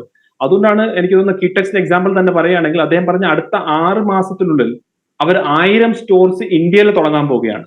പിന്നീട് 6 മാസം കഴിയുമ്പോൾ വീണ്ടും ഒരു 1000 സ്റ്റോർ. അദ്ദേഹത്തിന്റെ കണക്ക് പറയുകയാണെങ്കിൽ ഒരു സ്റ്റോറിൽ നിന്ന് ഒരു വർഷം 30 കോടി രൂപ അദ്ദേഹത്തിന് ഉണ്ടാക്കാൻ പറ്റും എന്നുള്ള രീതിയിലാണ് അദ്ദേഹം പറഞ്ഞത്. അപ്പൊ നമ്മളെ ഇന്ത്യയിൽ വലിയൊരു മാർക്കറ്റ് ഉണ്ട്. ആ മാർക്കറ്റിനെയും കൂടെ എക്സ്പ്ലോയിറ്റ് ചെയ്യാനുള്ള രീതിയിലേക്ക് ഈ ഒരു ക്രൈസിസ് ഇവിടുത്തെ ഇൻഡസ്ട്രീസിനെയൊക്കെ ചിന്തിപ്പിക്കുന്നുണ്ട്. അങ്ങനെയുള്ള വലിയൊരു സാധ്യത കൂടി ഉണ്ട് എന്നും മറ്റൊരു ആഡ് ഓൺ മാത്രമാണ് ഞാൻ ചെയ്തത്. ഇനി അദ്ദേഹത്തിന്റെ അങ്ങയുടെ ചോദ്യത്തിന്, അതായത് ഓക്കെ. പെഹൽഗാം വിഷയത്തിൽ അത് ശ്രീ സേനാപതി വേണുവും ആ ഒരു കാര്യം പറഞ്ഞിരുന്നു. അതായത് പാകിസ്ഥാൻ എന്തുകൊണ്ട് പേരെടുത്ത് പറഞ്ഞില്ല എന്ന്. ഉം. നോക്കൂ, ഒരു ഇന്റർനാഷണൽ ഒരു ഒരു ഒരു ഒരു ഇങ്ങനത്തെ ഒക്കെ ഉള്ള ഒരു ഫോറത്തില് ഒരു രാജ്യത്തിന്റെയും പ്രത്യേകിച്ച് അങ്ങനെ ഒരു പേരെടുത്ത് അങ്ങനെ ഒരു പരാമർശം നടത്താറില്ല. അതാണ് വാസ്തവം. ഇപ്പം അങ്ങനെ അല്ലെങ്കിൽ പിന്നെ യുണൈറ്റഡ് നേഷൻസിലൊക്കെ പോകുമ്പോൾ ഇപ്പൊ ഇസ്രയേലിന് അഗേൻസ്റ്റ് ആയിട്ടുള്ള ഒരു റെസൊല്യൂഷൻ വരെയാണ്, അങ്ങനെയൊക്കെ ഉള്ള കാര്യം മാത്രം. ഇത് അങ്ങനെയുള്ള ഒരു യുണൈറ്റഡ് നേഷൻസ് പോലുള്ള ഒരു ഫോറം അല്ല, ഇതൊരു എക്കണോമിക് ഫോറമാണ്. ആ എക്കണോമിക് ഫോറമിൽ പല പൊളിറ്റിക്കൽ ഇഷ്യൂസും ഡിസ്കസ് ചെയ്യും. അതിന്റെ ഭാഗമായിട്ട് ഉള്ള ഒരു ഒരു ഒരു റെസൊല്യൂഷനാണ് ഈ ഭീകര, അതും ഇന്ത്യയുടെ നിർബന്ധം പ്രകാരമാണ് ഈ പെഹൽഗാമിന്റെ കാര്യം ഉൾപ്പെടുത്തുകയും ആ പെഹൽഗാമിന്റെ അകത്ത് ശക്തമായിട്ടുള്ള ഒരു വിയോജിപ്പ് പ്രകടിപ്പിക്കുകയും അതെല്ലാവരും സൈൻ ചെയ്യുകയും ഇന്റർനാഷണൽ രാജ്യങ്ങള് മറ്റ് രാജ്യങ്ങളുടെ പുറത്ത് ഇങ്ങനത്തെ ഭീകരത ചെയ്യരുത് എന്നുള്ള അത് കൃത്യമായിട്ടുള്ള ഒരു മെസ്സേജാണ്. പക്ഷെ പാകിസ്ഥാന്റെ പേരെടുത്ത് പറയുക, അതെനിക്ക് തോന്നുന്നു ഡിപ്ലോമസിയിൽ അത് നടക്കാത്ത ഒരു കാര്യമാണ്. അങ്ങനെ സാധാരണ ചെയ്യാറില്ല. അതൊരു ഒരു കീഴ്വഴക്കമില്ല. ഇനി ചൈനയെ സംബന്ധിച്ചോളം പാകിസ്ഥാനെ സപ്പോർട്ട് ചെയ്യുന്നുണ്ട് എന്നുള്ളതിനകത്ത് യാതൊരു സംശയമില്ല. പല യുണൈറ്റഡ് നേഷൻസിന് റെസൊല്യൂഷൻസ് ഭീകരവാദത്തിന്റെ അഗെയിൻസ്റ്റ് ആയിട്ട് അവരുടെ വീറ്റോ പവർ ഉപയോഗിച്ച് അവരത് സ്റ്റോപ്പ് ചെയ്യാറുണ്ട്. ഇൻക്ലൂഡിങ് ഏതെങ്കിലും ഒരു ഭീകരവാദിയെ ഗ്ലോബൽ ടെററിസ്റ്റ് നമ്മൾ നോമിനേറ്റ് ചെയ്യണമെന്ന് പോലും പറഞ്ഞു കഴിഞ്ഞാൽ ഉടനെ അത് ചൈന ചെയ്യാറുണ്ട്. എന്തുകൊണ്ടാണ് ചൈന ചെയ്യുന്നത്? കാരണം പാകിസ്ഥാൻ പോലുള്ള ഒരു രാജ്യം അവരുടെ എല്ലാ കാര്യം എന്ത് ചെയ്യണം, എന്ത് ചെയ്താലും അവർ തയ്യാറായിട്ട് നിൽക്കുന്ന ഒരു രാജ്യമാണ് പാകിസ്ഥാൻ. അപ്പൊ ആ പാകിസ്ഥാൻ രാജ്യത്തിന് ചൈനയുടെ താല്പര്യത്തിന് വേണ്ടി അവര് പാകിസ്ഥാൻ ഒന്നോ രണ്ടോ കാര്യങ്ങൾ ഇങ്ങനെ ചെയ്യുമ്പോൾ അവരെ കൂട്ടുപിടിക്കുക എന്നുള്ള ഒരു കാര്യമാണ് ഇപ്പൊ നമ്മൾ കാണുന്നത്. അത് ഒറ്റ ദിവസം കൊണ്ടൊന്നും തീരാൻ പോകുന്നില്ല. കാരണം പാകിസ്ഥാനെ അവർ പെട്ടെന്നൊന്നും കൈയൊഴിയാൻ പോകുന്നില്ല. പക്ഷെ പാകിസ്ഥാനുമായിട്ടുള്ള ഒരു ഇഷ്യൂസ് ധാരാളം ഉണ്ട്.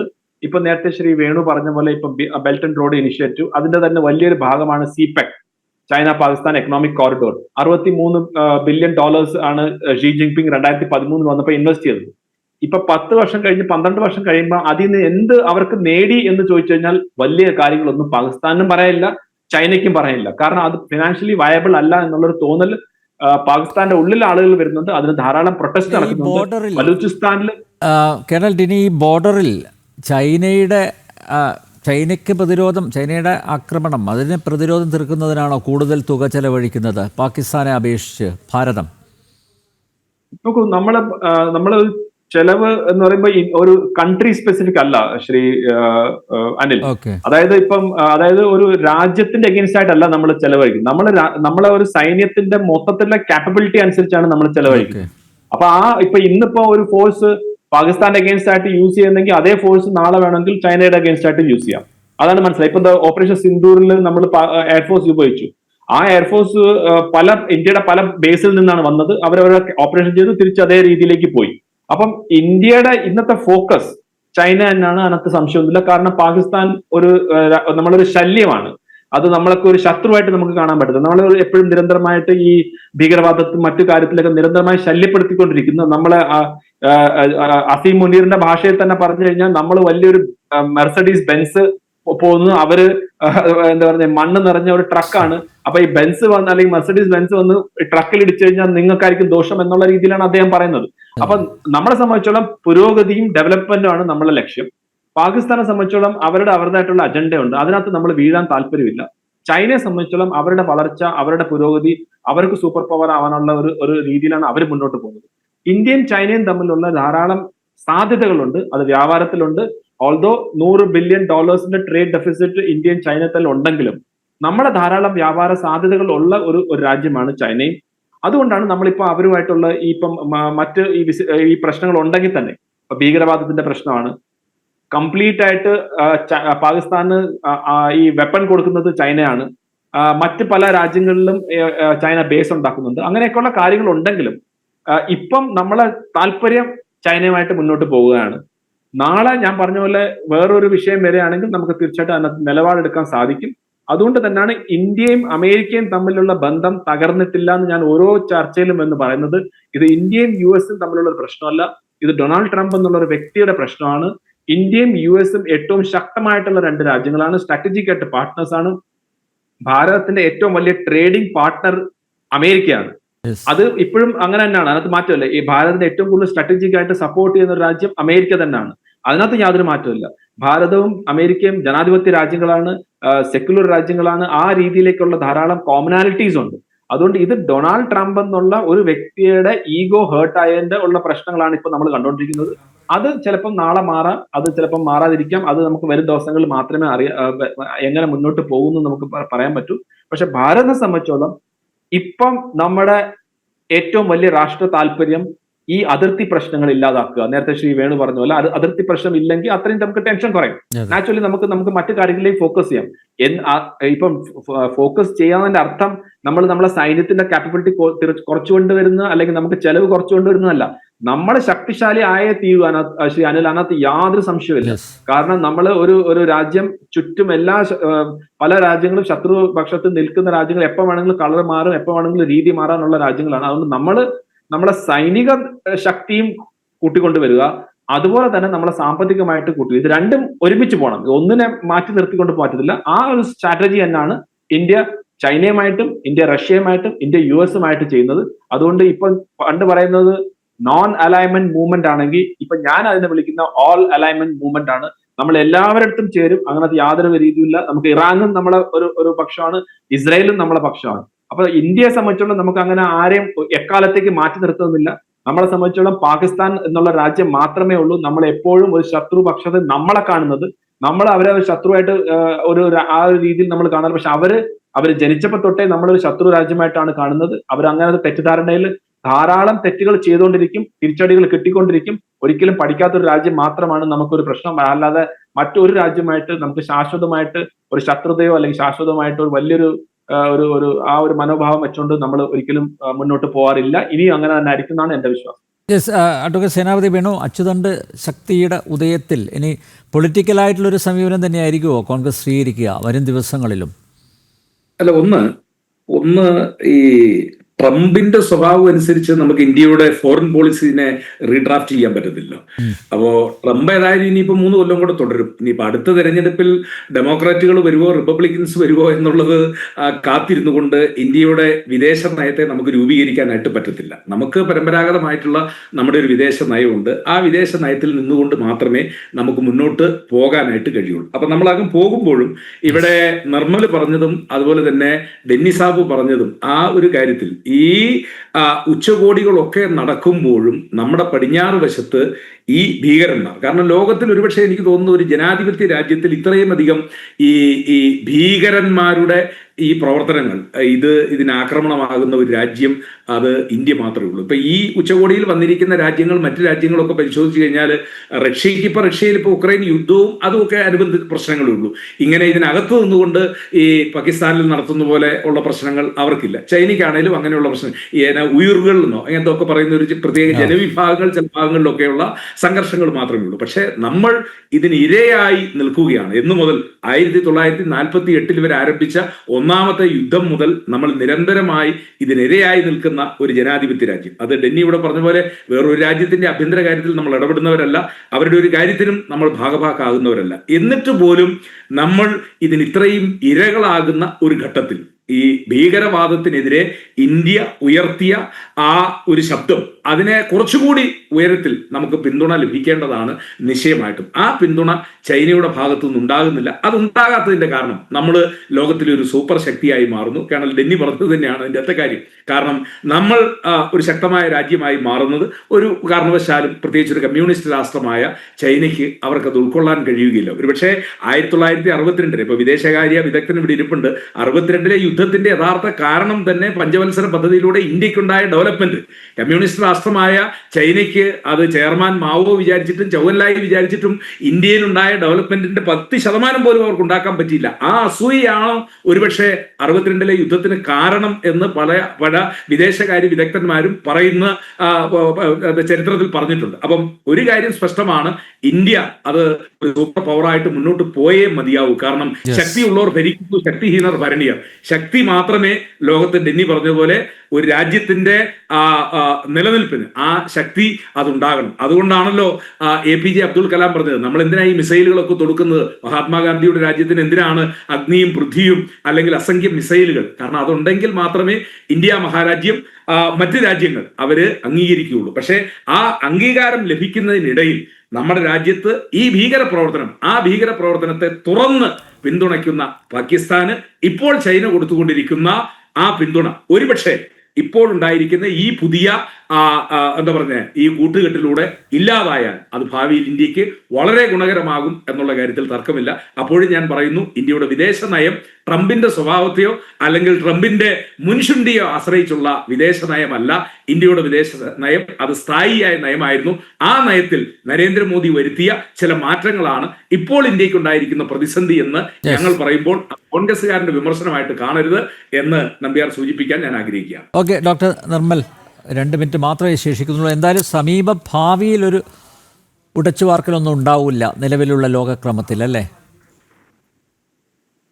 അല്ല, ഉടൻ അടുത്ത 2 വർഷത്തിനുള്ളിലൊന്നും ഉണ്ടാവുമെന്ന് പ്രതീക്ഷിക്കേണ്ടതില്ല. പക്ഷെ ഗ്രാജുവലി അതിലോട്ടുള്ള മൂവ്മെന്റ്സ് തുടങ്ങി കഴിഞ്ഞു. പ്രത്യേകിച്ച് ചൈനയും റഷ്യയും ശക്തമായിട്ട് തന്നെ അതിനുള്ള മൂവ്മെന്റ് തുടങ്ങി കഴിഞ്ഞു. ഈവൻ ഒരു പുതിയ, എനിക്ക് തോന്നുന്നു അതിന്റെ പേര് കൃത്യമായിട്ട് ഓർമ്മയില്ല, Russia, China, North Korea, Iran, ഇവർക്കിടയിൽ പോലും ശക്തമായിട്ടുള്ള അലയൻസ് ഉണ്ട്. അപ്പം ഇന്ത്യ കൂടെ അങ്ങോട്ട് മാറിക്കഴിഞ്ഞാൽ, ഗ്രോയിങ് ഇക്കോണമി എന്നുള്ള നിലയ്ക്ക് ഇന്ത്യ കൂടെ അങ്ങോട്ട് മാറിക്കഴിഞ്ഞു കഴിഞ്ഞാൽ മാത്രമേ അങ്ങനെ ഒരു ടിൽറ്റ് ഉണ്ടാവാൻ സാധ്യതയുള്ളൂ. പക്ഷെ ഇന്ത്യയുടെ കേസിൽ, ഇപ്പൊ നേരത്തെ പാകിസ്ഥാന്റെ കേസ് പറഞ്ഞുകൊണ്ട് ജസ്റ്റ് ഒന്ന് ആഡ് ചെയ്ത് അവസാനിപ്പിക്കാം. പാകിസ്ഥാന്റെ കേസിൽ ഇന്ത്യ എപ്പോഴും വെയറി ആയിരിക്കണം. അതിപ്പോ ചൈന മാത്രമല്ല, അമേരിക്കയുടെ കേസിലും നമുക്കറിയാം, അമേരിക്ക നമ്മൾക്ക് സ്ട്രാറ്റജിക് പാർട്ണർ ആണെങ്കിൽ കൂടി അവരെ സംബന്ധിച്ചിടത്തോളം പാകിസ്ഥാൻ ഇരിക്കുന്ന സ്ട്രാറ്റജിക് ലൊക്കേഷൻ, ഒരു വശത്ത് അഫ്ഗാനിസ്ഥാൻ, മറുവശത്ത് ഇറാൻ, ഇപ്പുറത്ത് ചൈന, തൊട്ട് താഴെ ഇന്ത്യ. അപ്പം ന്യൂട്രലൈസ് ചെയ്യാനും ഇന്റലിജൻസിന് വേണ്ടി പാകിസ്ഥാനെ എന്നും അമേരിക്ക യൂസ് ചെയ്തിട്ടേ ഉള്ളൂ, ഭാവിയിലും യൂസ് ചെയ്തുകൊണ്ടിരിക്കും. അതൊന്ന്. 2, ചൈനയും ഇതേപോലെ തന്നെ പാകിസ്ഥാനെ കയ്യിലാക്കിക്കൊണ്ട് ഇന്ത്യക്കെതിരെ പ്രവർത്തിക്കും എന്നുള്ളത് മനസ്സിൽ കണ്ടുകൊണ്ട് വേണം നമ്മുടെ പോളിസീസ് മുന്നോട്ട് വെക്കാനായിട്ട്. ഇനി ചൈനയുമായിട്ടുള്ള ഇതിൽ എല്ലാം ബ്ലീക്ക് ആണെന്ന് ഞാൻ പറയുന്നില്ല. ഇപ്പൊ ഇന്ത്യക്ക് സൂപ്പർ പവർ ആകുന്നതിനോടൊപ്പം ആഗ്രഹിക്കുന്നതാണ് green super power status. 2047 India ഒരു ഗ്രീൻ സൂപ്പർ പവർ ആവും എന്നുള്ള എയിമുമായിട്ടാണ് ശ്രീ നരേന്ദ്രമോദി മുന്നോട്ട് പോകുന്നത്. അവിടെ ചൈനയുമായിട്ടുള്ള ബന്ധം ഇപ്പോൾ നമുക്ക് ആവശ്യമാണ്. കാരണം എല്ലാ ഗ്രീൻ ടെക്നോളജിയും 80% സോളാർ പാനൽസ് വരുന്നത് ആണ്, 80% ലിഥിയം അയൺ ബാറ്ററീസ് വരുന്നത് ചൈനയിൽ നിന്നാണ്, വിൻഡ് ടർബൈൻസിന്റെ ഇൻഗ്രീഡിയൻസ് 60% വരുന്നത് ചൈനയിൽ നിന്നാണ്, റെയർ എർത്ത് മിനറൽസ് 90% പ്രോസസ് ചെയ്യുന്നതും മൈൻ ചെയ്യുന്നതും ചൈനയിൽ നിന്നാണ്. അപ്പൊ അവരുമായിട്ടുള്ള അസോസിയേഷൻ ഒരു ഗ്രീൻ സൂപ്പർ പവർ ആകാനും ഇന്ത്യയെ സഹായിക്കും. പക്ഷെ ഞാൻ നേരത്തെ പറഞ്ഞ പോലെ സെൽഫ് സഫീഷ്യന്റ് ആകേണ്ടടുത്ത്, ആത്മനിർഭർ ഭാരത് എന്നുള്ള കോൺസെപ്റ്റ് വലവരിക്കുന്ന സ്ഥലങ്ങളിൽ ചൈനയുടെ ഇൻവോൾവ്മെന്റ് മിനിമൽ ആക്കിക്കൊണ്ട്, എന്നാൽ അത്യാവശ്യം ഒഴിവാക്കാൻ പറ്റാത്ത സാഹചര്യങ്ങൾ മാത്രം ആ ഒരു ഏരിയാസിൽ മാത്രം ലിമിറ്റ് ചെയ്തുകൊണ്ട് ചൈനയുമായിട്ടുള്ള ഇൻവോൾവ്മെന്റ് ആയിരിക്കും നല്ലത്. പക്ഷെ പാരലലി മറ്റു മാർക്കറ്റ്സ് കണ്ട് നമ്മൾ യൂറോപ്യൻ യൂണിയനെയും, ഞാൻ നേരത്തെ പറഞ്ഞ ഇന്തോനേഷ്യയും, നൈജീരിയയും, സൗത്ത് ആഫ്രിക്കയും, ജപ്പാനും സൗത്ത് കൊറിയയും ഒക്കെ മുന്നിൽ കണ്ടുകൊണ്ട് വേണം ഈ ഒരു ബന്ധം കൊണ്ടുപോകാൻ. പാരലലി ആ ബന്ധങ്ങൾ ഡെവലപ്പ് ചെയ്ത് പതിയെ ചൈനയുമായിട്ടുള്ള കോപ്പറേഷൻ ആയിക്കോട്ടെ, ഡിപ്പെൻഡൻസ് ആയിക്കോട്ടെ, മിനിമൈസ് ചെയ്തുകൊണ്ട് വരുന്നതാണ് ഇന്ത്യക്ക് ലോങ് ടേമിൽ നല്ലത്.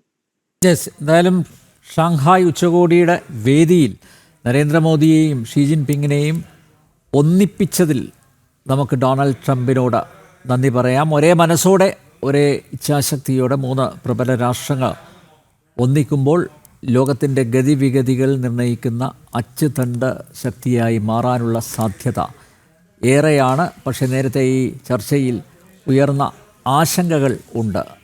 ആ ആശങ്കകളായി തന്നെ അവശേഷിക്കുകയാണ്. ചൈനയും ഭാരതവും തമ്മിലുള്ള ആ നയതന്ത്ര ബന്ധത്തിൽ, വ്യാപാര വാണിജ്യ ബന്ധത്തിൽ ചൈന എത്രത്തോളം ആത്മാർത്ഥമായി വ്യാപരിക്കുമെന്നൊരു ചോദ്യം അവശേഷിപ്പിച്ചുകൊണ്ട് ഈ ഡിബേറ്റ് ഇവിടെ അവസാനിപ്പിക്കുകയാണ്. ചർച്ചയിൽ പങ്കെടുത്ത എല്ലാ അതിഥികൾക്കും നന്ദി, ഒപ്പം പ്രേക്ഷകർക്കും.